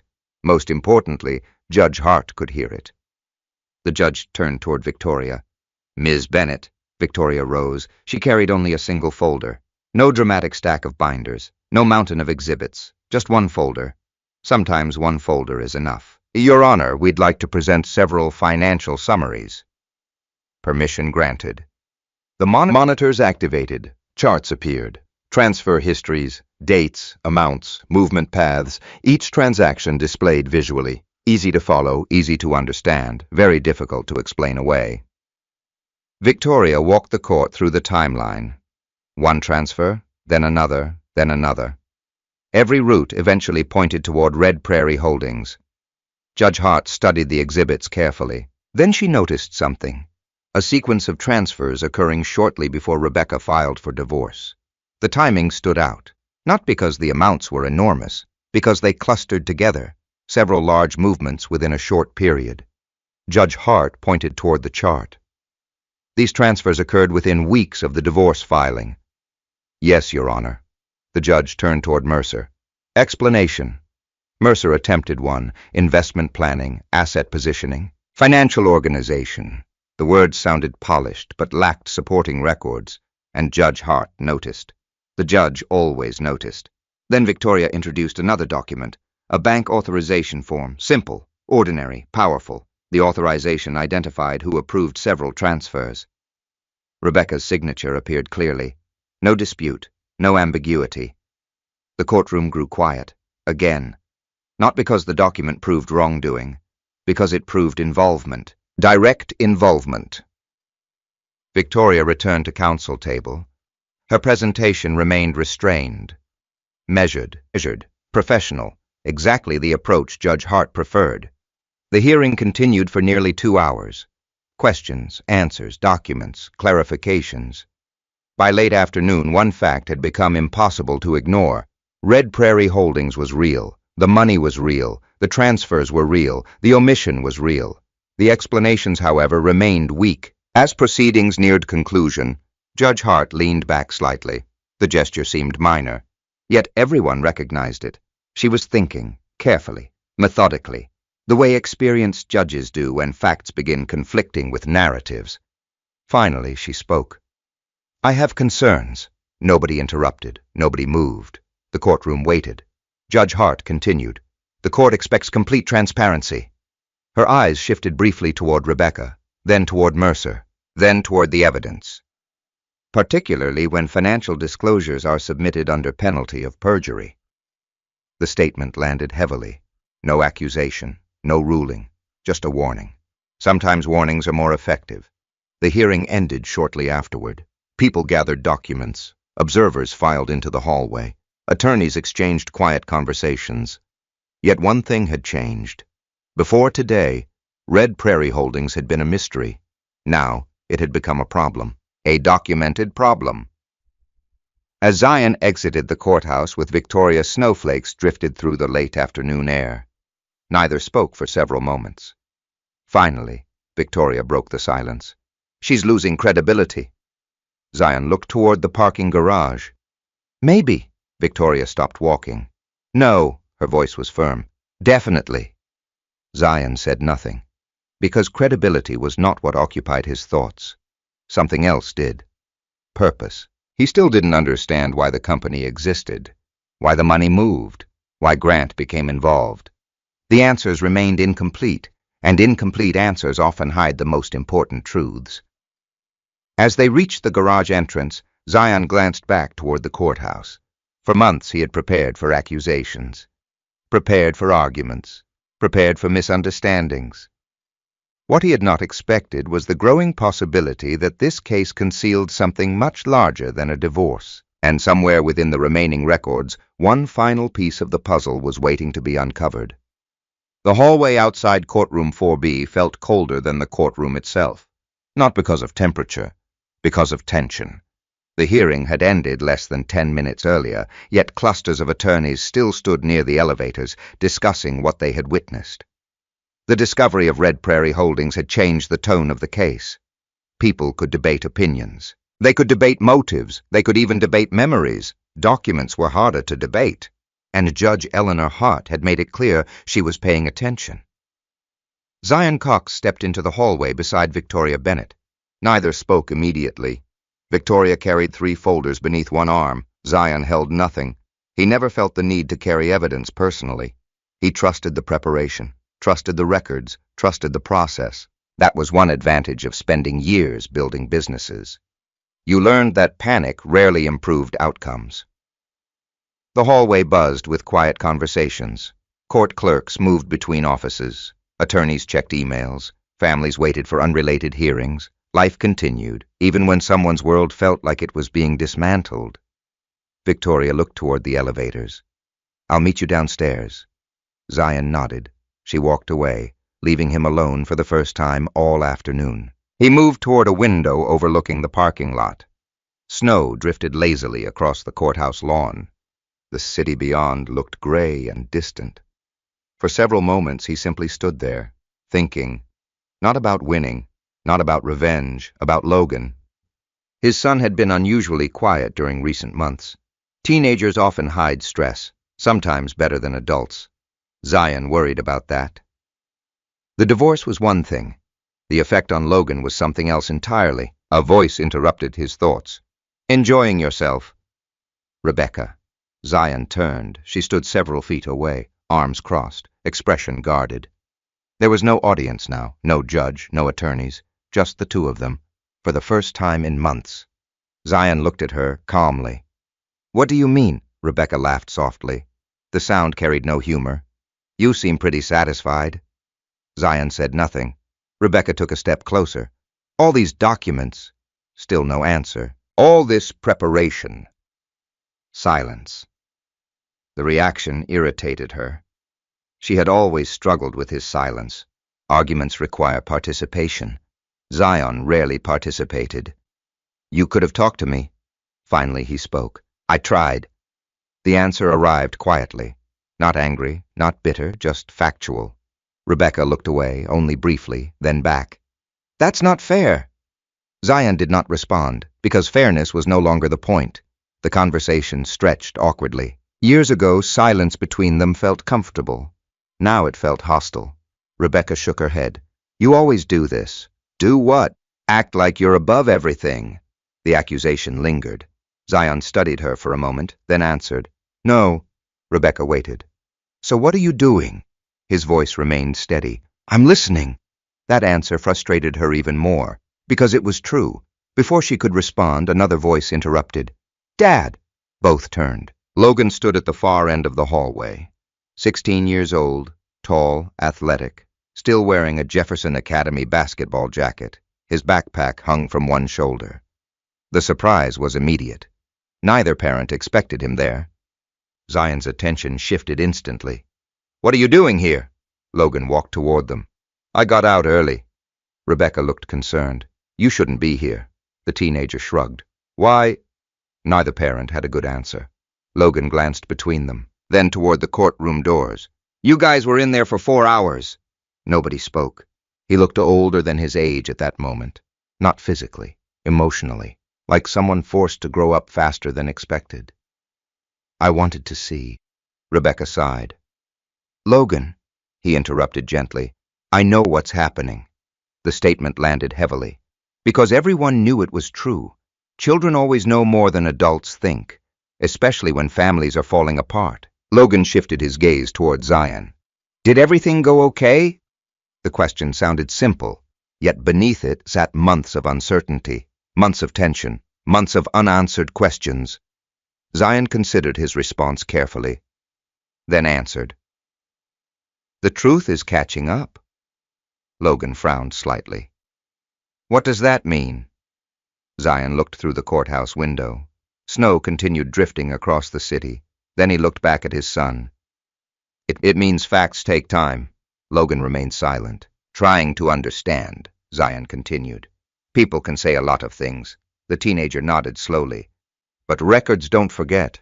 The words settled between them. Simple, direct, memorable. Rebecca looked uncomfortable, not because the statement attacked her, because it didn't. The comment existed beyond blame, beyond accusations. It described reality. Logan thought about it for several seconds, then nodded. I think I get it. Zion wasn't sure he did, but that was enough. The conversation ended there. No dramatic speeches, no emotional confrontation, just a father trying to give his son something useful to hold on to. Several minutes later, Rebecca left first, without another word. She disappeared down the hallway toward the elevators. Logan watched her go, then looked at Zion. You okay? A faint smile appeared. I'll survive. The teenager smiled back. For the first time that day, they stood together near the window, watching snow cover the courthouse steps. Neither needed to say much. Some relationships become stronger through conversation. Others become stronger through presence. This was one of those moments. Eventually, Logan left as well. Basketball practice awaited. Life continued. School continued. The world refused to pause, even during divorce, even during betrayal, even during legal battles. When the hallway finally emptied, Zion remained alone. The courthouse felt quieter now, almost peaceful. That peace lasted less than 30 seconds. A voice called from behind him, Mr. Cox! Zion turned. Grant Holloway stood several yards away. The accountant looked different than he had inside the courtroom, less confident, more tired. The strain of recent hearings showed clearly. Dark circles beneath his eyes, tension in his posture. Something else, too. Regret. Not obvious, but present. Grant glanced around the hallway, making sure nobody stood nearby, then took a few cautious steps forward. What do you want? Zion asked. Grant hesitated. For a moment it seemed he might leave. Instead he spoke quietly. I need to talk to Victoria Bennett. Zion studied him. The request felt strange, unexpected. Why? Grant looked toward the courtroom doors, then back toward Zion. I think she needs information. The statement immediately sharpened Zion's attention. What information? Grant shook his head. Not here. Silence. The two men stared at each other. Years earlier, they had worked together. Years earlier, trust existed. Now almost nothing remained. Grant finally spoke again. I'm serious.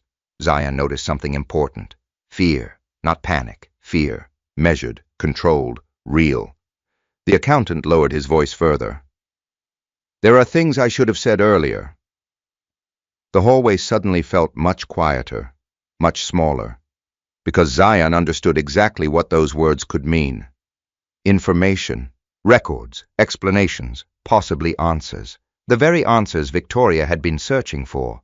Grant took a business card from his pocket, extended it. Zion accepted it. Neither man moved, neither spoke. Finally, Grant nodded once, then turned and walked away. His footsteps echoed across the nearly empty hallway. Zion watched until he disappeared around the corner. Only then did he look down at the card. A simple business card. Nothing remarkable, yet instinct told him it might become one of the most important pieces of paper in the entire case. Because people rarely ask to speak when things are going well. They ask to speak when something is about to change, and judging by the look on Grant Holloway's face, something was definitely about to change. Victoria Bennett did not like surprises, especially in litigation. Surprises often meant missing information. Missing information created risk, and risk had a way of becoming expensive. That was why she looked skeptical when Zion placed Grant Holloway's business card on her desk the next morning. The two sat inside her office overlooking the Des Moines River. A winter storm moved slowly across the city.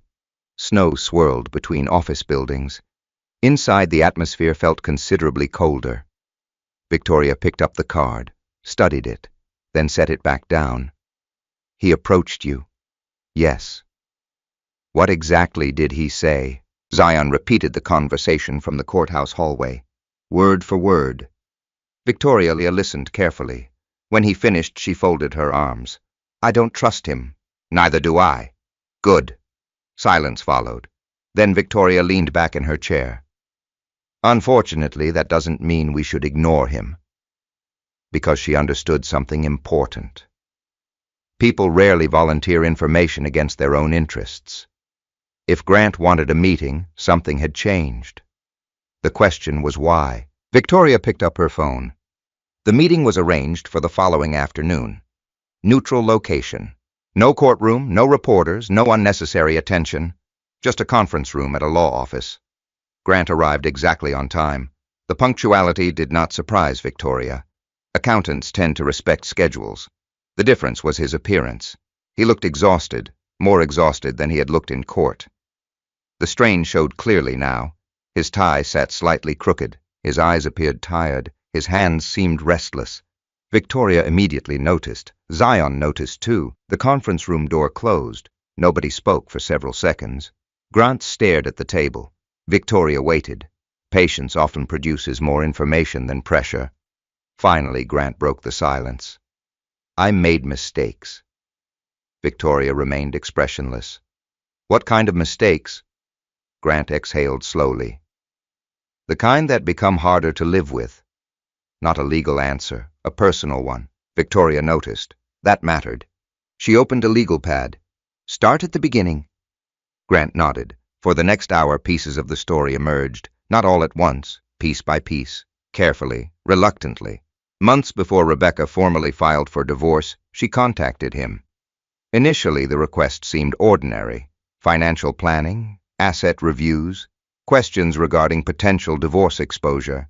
Those requests were common, nothing unusual. At first, then the conversations changed. Rebecca wanted more than information. She wanted strategy, not legal strategy, financial strategy. Specifically, she wanted documentation that minimized Zion's contributions.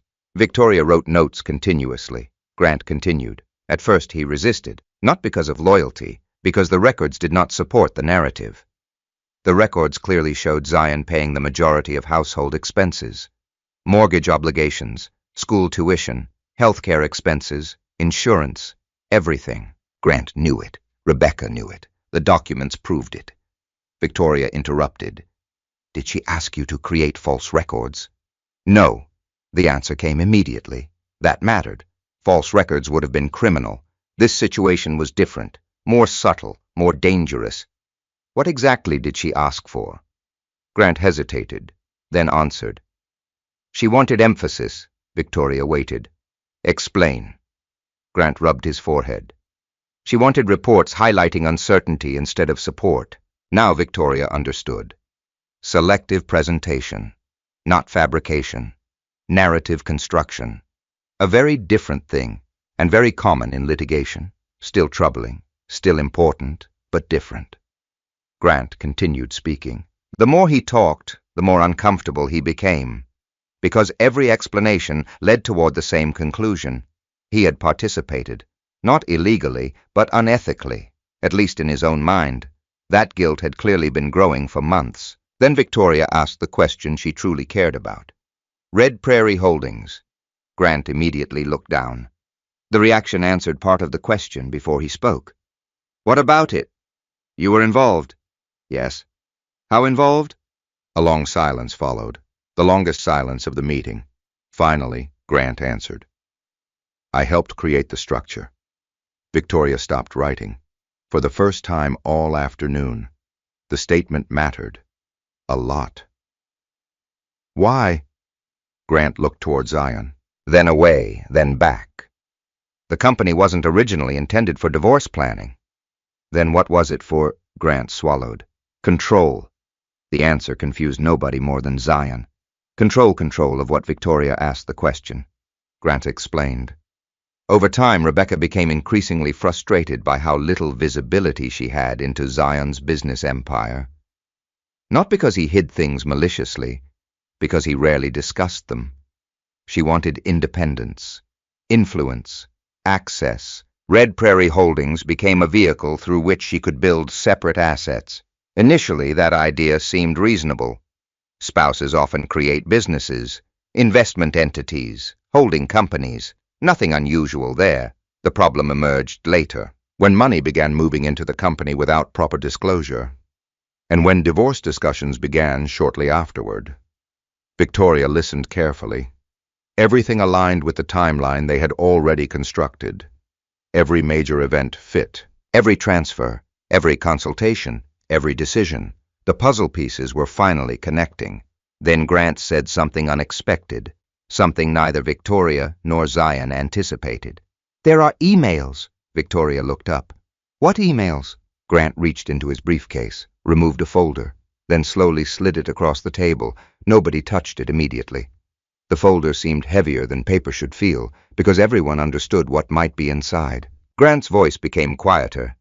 I saved copies. Victoria opened the folder. Printed email chains, dozens of pages, dates, attachments, conversations, planning discussions, financial summaries, nothing sensational, nothing dramatic, just correspondence. Yet correspondence has a unique quality. People tend to speak more honestly in private communications than in court. Victoria began reading. The first several messages confirmed basic financial planning. Then she reached a later chain. Her expression changed slightly, only slightly, but Zion noticed. The email included a sentence, one sentence, short, direct, damaging. We need a way to make it look like Zion wasn't carrying everything. The room became silent. Grant closed his eyes briefly. Victoria continued reading. Additional messages followed. Discussions regarding optics, perception, presentation, narrative, not evidence, narrative, nothing explicitly fraudulent, but deeply revealing. Because the goal was no longer accuracy. The goal had become appearance. After several minutes, Victoria closed the folder, carefully, deliberately, then looked directly at Grant. Why are you giving us this now? The accountant stared at the table. For several moments he said nothing. When he finally answered, the honesty surprised everyone. Because my son stopped speaking to me. The answer felt unexpected, human, real. Grant continued quietly. He found out about the hearings. His voice tightened. He asked if I was helping someone lie. Nobody interrupted. Nobody moved. Grant looked older suddenly, much older. I couldn't answer him. The room fell silent again. Zion watched carefully. Not with sympathy, not with anger, simply observation. Because for the first time, Grant appeared completely honest. No positioning, no strategy, no professional language, just regret. Victoria eventually spoke. If you intend to cooperate, everything must be formal. Grant nodded. I know. No private deals. I understand. No side agreements. Another nod. I understand. Victoria pushed a document across the table. An affidavit template, formal sworn testimony, legally binding. The seriousness was obvious. Grant looked at the pages, then at Zion, then back at the document. The decision seemed difficult, yet not difficult enough. After several moments, he picked up a pen. The scratching sound echoed softly through the conference room. Line by line, paragraph by paragraph, signature, date, witness acknowledgement, notarization instructions. When he finished, he placed the pen down. Nobody celebrated, nobody smiled, because victories rarely feel triumphant when families are involved. The affidavit sat between them. Simple paper, simple ink, yet potentially powerful. For months, the case had revolved around competing stories. Now, one of the people responsible for constructing those stories had formally stepped away from them. As Grant prepared to leave, Victoria gathered the documents carefully. The emails, the affidavit, the supporting records, every page mattered. Every page would soon enter the official record. And once that happened, the next hearing would become something entirely different. Not a debate, not an argument. A reckoning. Because facts were no longer emerging one piece at a time. They were arriving all at once, and Judge Hart was about to see all of them. The final evidentiary hearing began under a clear March sky. For the first time in weeks, the snow had stopped. Sunlight reflected from the glass buildings surrounding the Polk County Courthouse. The city looked brighter. The courtroom did not. Inside courtroom 4B, tension sat heavily in the air. Everyone knew this hearing mattered, not because it would officially end the divorce, because it would determine which version of the story survived. The version built on accusations, or the version built on records. Zion Cox arrived early, as always. He sat beside Victoria Bennett and quietly reviewed several exhibits, not because he needed to memorize them, because preparation had become routine. Across the aisle, Rebecca sat beside Daniel Mercer. She looked tired. The change had become increasingly noticeable over the previous month. The confidence that once seemed effortless now appeared forced. Even her posture looked different, more rigid, less certain. Judge Eleanor Hart entered exactly at 9 o'clock. The room stood, then sat. The hearing began. Victoria immediately noticed something unusual. Judge Hart already had a thick folder in front of her. The affidavit, the emails, the supplemental disclosures, everything submitted during the previous weeks. That folder alone represented months of work, months of facts, months of preparation. Judge Hart opened the hearing without ceremony. "Let's proceed." Victoria stood first. She carried only one binder. Unlike earlier hearings, there was no need for mountains of documents. Most of the evidence had already been admitted. Today was about connecting the final pieces. The courtroom monitors illuminated. A summary timeline appeared.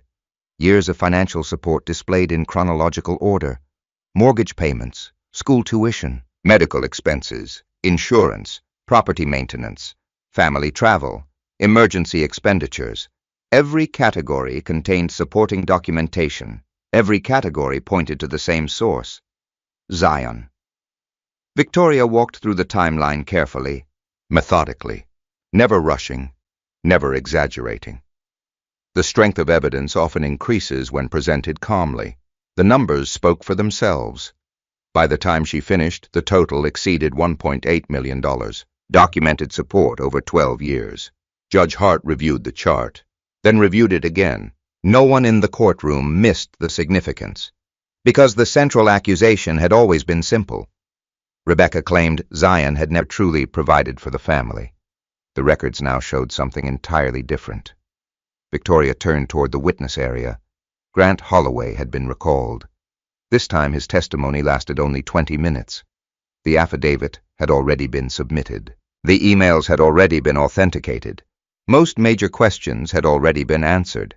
Still, Judge Hart wanted several points clarified directly. Grant took the oath again, then sat. Victoria approached. "Mr. Holloway, did you prepare the affidavit submitted to this court?" "Yes." "Did you review it before signing?" "Yes." "Is it accurate?" "Yes." No hesitation, no ambiguity. The answers arrived immediately. Victoria continued. "Does the affidavit accurately reflect your knowledge of Mr. Cox's financial support of the household?" "Yes." "Does it accurately describe your communications with Rebecca Cox regarding financial presentation?" A pause, then, "Yes." The courtroom remained silent. Not because the answers were surprising, because they were final. The uncertainty had largely disappeared. Judge Hart then addressed Grant directly. "Mr. Holloway." "Yes, Your Honor." "Do you dispute that Mr. Cox provided substantial financial support for his family?" "No." The answer echoed through the room, simple, clear, decisive. Judge Hart nodded, then made a note. Another piece locked into place. After Grant stepped down, attention shifted toward Rebecca. Victoria did not attack, did not raise her voice, did not dramatize anything.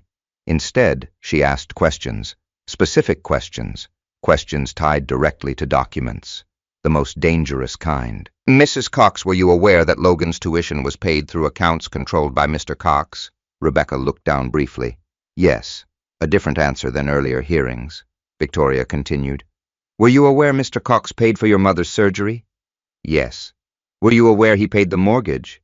Another pause, then, "Yes." The pattern continued. Question, answer, question, answer. Each acknowledgement narrowed the gap between accusation and reality. Judge Hart watched carefully. The judge rarely interrupted, which often meant she was absorbing every detail. Then Victoria reached the emails. The room became even quieter.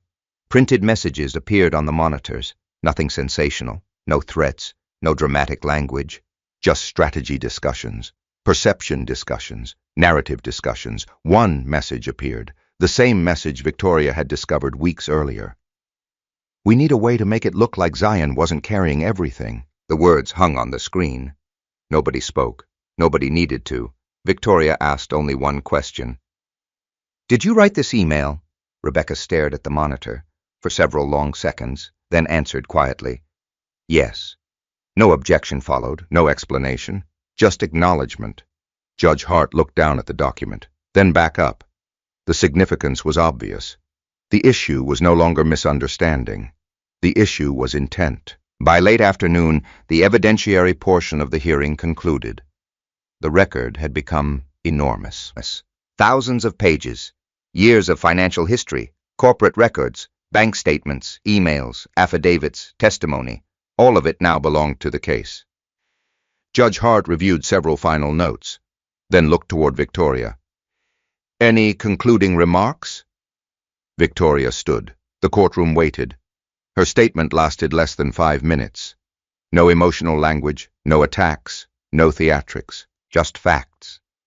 She summarized 12 years of support.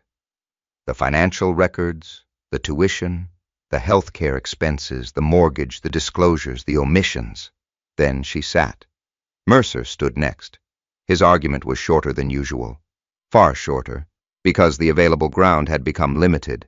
He focused on emotional contributions, household responsibilities, non-financial considerations, important points, legitimate points, yet noticeably different from the original accusation, the accusation that Zion had never provided.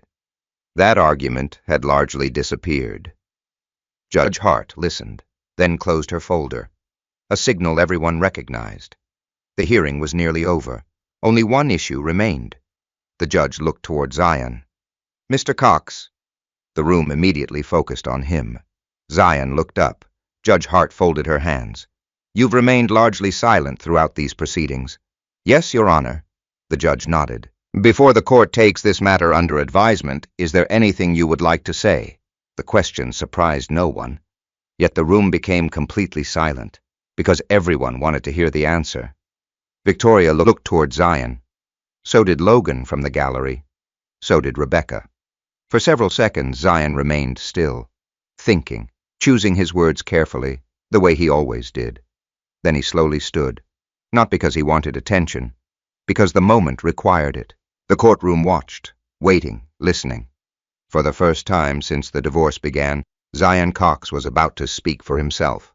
And judging by the silence surrounding him, everyone understood the importance of what came next. For a few seconds, nobody moved. The courtroom seemed suspended in place. Judge Eleanor Hart sat quietly behind the bench. Victoria Bennett remained still beside her client. Daniel Mercer lowered his pen. Even the observers in the gallery appeared frozen. Everyone was waiting for Zion Cox to speak. He stood slowly, not dramatically, not like a man preparing for a speech. more like a man standing to answer a simple question. The difference mattered, because Zion had never been interested in performances. He looked toward Judge Hart, then briefly toward the evidence table. Years of financial records sat there, thousands of pages, every payment, every contract, every transfer, every document. Months earlier, he might have felt the need to defend himself. Now he didn't. The records had already done most of the talking. His voice, when it finally came, was calm, steady, clear. "Your Honor, I don't have much to add." The statement immediately captured the room's attention. Not because it was dramatic, because it sounded sincere. Zion continued, "I think the documents have already answered most of the important questions." Judge Hart listened carefully. Zion glanced briefly toward the gallery. Logan sat near the back, watching, listening, trying to understand everything. Then Zion returned his attention to the judge. "For most of my adult life I worked." Simple words, yet they carried weight. "I built businesses." A brief pause. "I paid bills." Another pause. "I took care of responsibilities." No anger, no bitterness, no accusation, just facts. The same facts that had appeared throughout the proceedings. "I never kept records because I expected to use them in court." Several people looked toward the stacks of evidence. The statement felt true. "Because nobody spends 12 years creating documentation for a divorce they don't expect," Zion continued. "I kept records because that's how I run businesses." Judge Hart nodded slightly. The explanation made sense. It always had. Zion folded his hands in front of him. For a moment he seemed to search for the right words, not because he was nervous, because he wanted to be precise. Then he spoke again. "The hardest part of this process wasn't the accusations." That surprised several people, especially Rebecca, Zion continued. "The hardest part was watching my son get pulled into it." Logan lowered his eyes. The courtroom remained silent. The statement carried more emotion than anything Zion had said all year. Yet even then the emotion remained controlled, measured, real. He looked briefly toward Logan, then back toward Judge Hart. "I don't want him learning that whoever talks loudest wins." Nobody interrupted, nobody shifted. The room remained completely still. "I want him to learn that facts matter." A pause. "I want him to learn that honesty matters." Another pause. "And I want him to learn that responsibility still means something." The words landed softly, yet they carried enormous weight, because everyone in the room understood exactly what he was saying, not just about the case, about life, about character, about choices.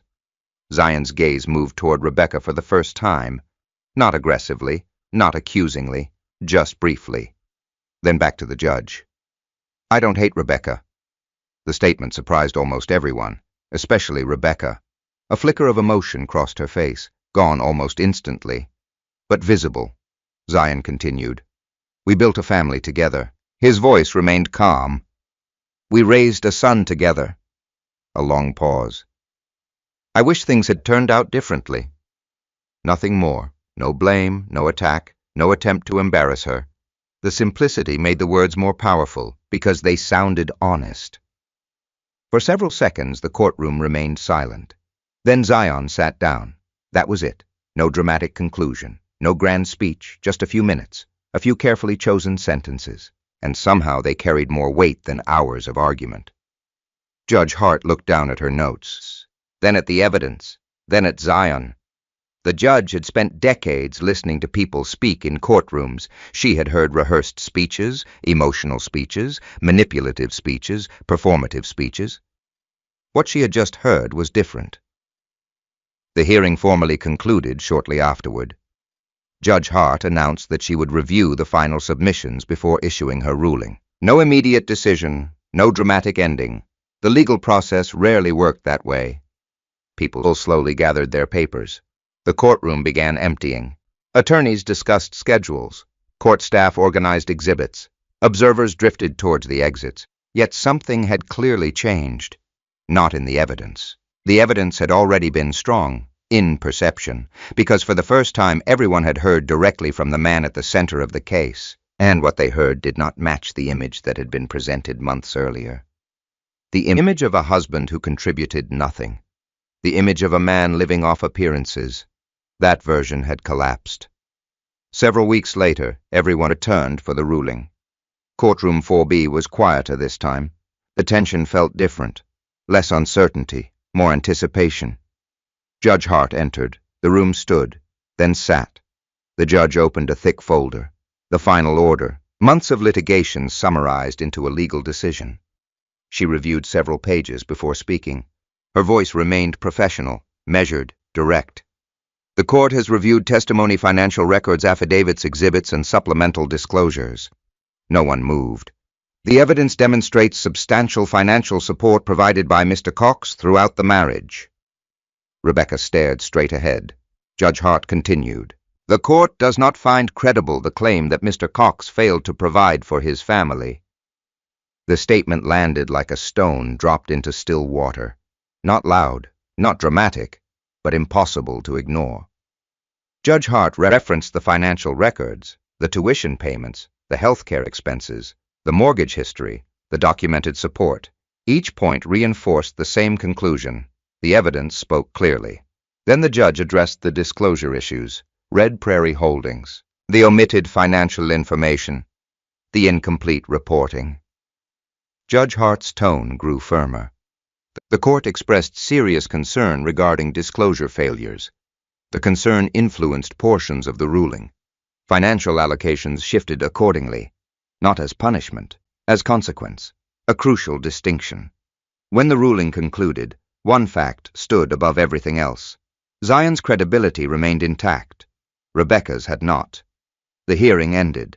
People slowly stood, chairs moved, papers gathered, conversations resumed, yet one moment remained.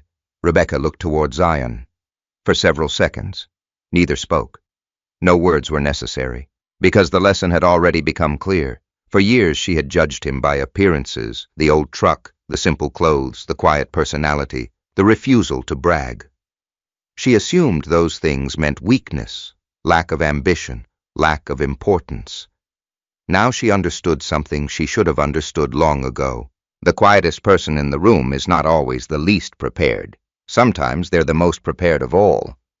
As Zion gathered his coat and prepared to leave, Logan appeared beside him. The teenager looked relieved, for the first time in months. And as father and son walked toward the courthouse exit together, the spring sunlight waiting outside felt brighter than it had in a very long time.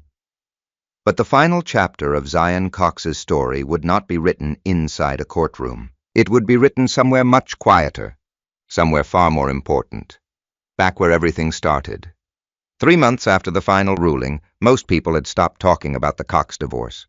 Court cases rarely stay interesting for long. New stories appear. New scandals emerge. New headlines replace old ones. Life moves forward. For Zion Cox, that was exactly what he wanted. The legal battle was over. The paperwork had been signed. The property division had been finalized. The court orders had been entered. The arguments had ended, at least officially. On a warm June evening, Zion stood alone inside his furniture restoration workshop on the east side of Des Moines. The building looked exactly as it had years earlier. The same brick walls, the same concrete floors, the same scent of sawdust and wood stain, the same workbenches worn smooth by decades of use. Many people still assumed the workshop was his primary source of income. Zion never bothered correcting them. He never had. Outside, traffic moved along the nearby street. Inside, the workshop felt peaceful. A radio played softly in the background. Sunlight streamed through the high windows. Dust floated through the golden light. For the first time in a very long time, Zion felt something unfamiliar, quiet. Not the silence of courtrooms, not the silence of tension, real quiet, the kind that arrives when a difficult chapter finally ends. A truck pulled into the parking lot. A moment later, the workshop door opened. Logan stepped inside. Now 17. Taller than ever, broader shoulders, more confident. A young man standing somewhere between childhood and adulthood. Zion looked up from the workbench. "You're late," Logan laughed. "Coach kept us after practice." The answer sounded familiar. Years earlier, Zion might have worried about missing moments with his son. The divorce had changed that, not by damaging the relationship, by clarifying it. Father and son spent more time together now than they had in years, not because a court ordered it, because both chose it. Logan dropped his backpack beside the wall, then looked toward the project sitting on the workbench, an old oak dining table. The surface was scratched. Several joints needed repair. One leg had partially separated from the frame. Most people would have considered it junk. Zion saw possibility. Logan grinned. The table again. The table again. The teenager shook his head. You've been working on this thing forever. Good work takes time, Logan laughed. That's your answer for everything. Maybe it was. Zion picked up a sanding block, handed another to Logan. Without another word, they started working. That was how many of their conversations happened now, not face-to-face, side-by-side, hands busy, minds clear. The workshop filled with the sound of sandpaper moving across wood grain, steady, rhythmic, comfortable. After several minutes, Logan spoke. Mom called yesterday, Zion continued sanding. What did she want? Just checking in. The answer carried no tension, no anger, no resentment. Time had softened some wounds, not erased them, softened them. Rebecca had moved into a condominium near downtown Des Moines. She had rebuilt portions of her life. The divorce had cost her financially and emotionally. But she was moving forward, just like everyone else. Logan worked quietly for a few moments, then asked another question. Do you ever regret not fighting harder? Zion stopped sanding, not because the question upset him, because it deserved an honest answer. He looked at the old table, then at his son. About what? The house. The answer came quickly. The large house in West Des Moines, the house many people expected him to battle over. The house he ultimately let go. Logan continued. A lot of people thought you'd keep it. Zion smiled slightly. A house is just a house. The teenager frowned. It was worth a lot. Everything is worth something. Logan considered that, then nodded slowly. Zion returned to sanding. The question is whether it's worth the cost. That answer stayed in the air. Simple, yet meaningful. The house would have required more fighting, more legal fees, more conflict, more bitterness. He already had enough of those things. What he wanted instead could not be purchased. Peace, time, a relationship with his son. No court could award those things. They had to be built, just like businesses, just like trust, just like old furniture. One careful step at a time. The afternoon slowly drifted toward evening. Sunlight moved across the workshop floor. The radio continued playing quietly. Neither father nor son felt any need to fill every silence. Some silences are empty, others are full. This one felt full. Eventually, Logan stepped back from the table. The repair looked good, not finished, but close, much closer than before. Looks better, Zion nodded. It does. Logan brushed sawdust from his hands, then leaned against the workbench. You know something? What? The teenager smiled. For a while I thought everybody was right. Zion looked up. About what? About you. The words carried no malice, only honesty. Logan continued. I thought maybe you really didn't care. The workshop became quiet. Zion listened, as he always did. I never saw the bills. Logan shrugged. I never saw the paperwork. A small smile appeared. I just saw an old truck and a guy who talked about wood all the time. Zion laughed. A real laugh. Rare. Unexpected. Logan laughed too. Then his expression became serious. But now I get it. The words mattered more than any courtroom victory, more than any ruling, more than any financial judgment. Because this had always been the thing Zion cared about most. His son understanding who he actually was, not who other people claimed he was, not who appearances suggested he was, who he really was. Logan picked up his backpack. I should go. Dinner. Coach's team dinner. Zion nodded. The teenager headed toward the door, then stopped. For a moment he stood there, thinking. Finally he spoke. I'm proud of you, Dad. The statement caught Zion completely off guard. Logan smiled awkwardly, then quickly disappeared through the doorway before the conversation could become uncomfortable. The workshop became quiet again. truly quiet. Zion stood alone beside the old table.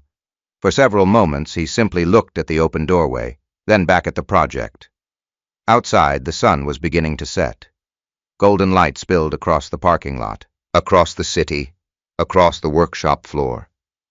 Years earlier, people looked at Zion and saw a man who appeared ordinary.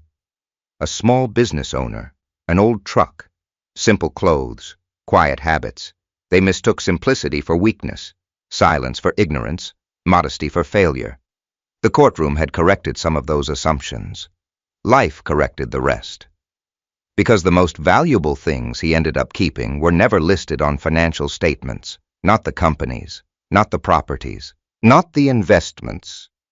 The things that mattered most were harder to measure: his integrity, his reputation, his relationship with Logan, the peace that came from knowing the truth had survived.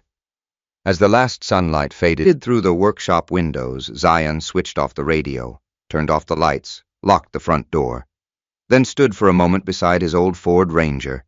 The same truck, the same man, just a little older, a little wiser, and no longer carrying the weight of needing to prove anything to anyone. He climbed into the driver's seat, started the engine, and drove home beneath a sky painted gold by the setting sun. Some people spend years trying to convince the world they are valuable. Others spend those same years quietly building a life that proves it. Zion's story reminds us that appearances can be misleading. The loudest voice is not always the most truthful, and the person who looks ordinary may be carrying responsibilities nobody else sees. In the end, the documents mattered, but so did something deeper: patience, discipline, and the willingness to let facts speak when emotions run high. Many people watching this story have probably experienced something similar. Maybe you've been underestimated. Maybe someone judged you based on what they could see instead of what you were actually carrying. Maybe you've worked hard in silence while others took credit, questioned your effort, or misunderstood your intentions. If so, this story is a reminder that truth has a way of surfacing over time. Not always quickly, not always easily, but eventually. I'd love to hear from you. Have you ever been in a situation where people believed the wrong story about you until the facts finally came out? Share your experience in the comments below. And if you enjoyed this story, subscribe to the channel and join us again tomorrow for another powerful story about resilience, character, and the moments when truth changes everything.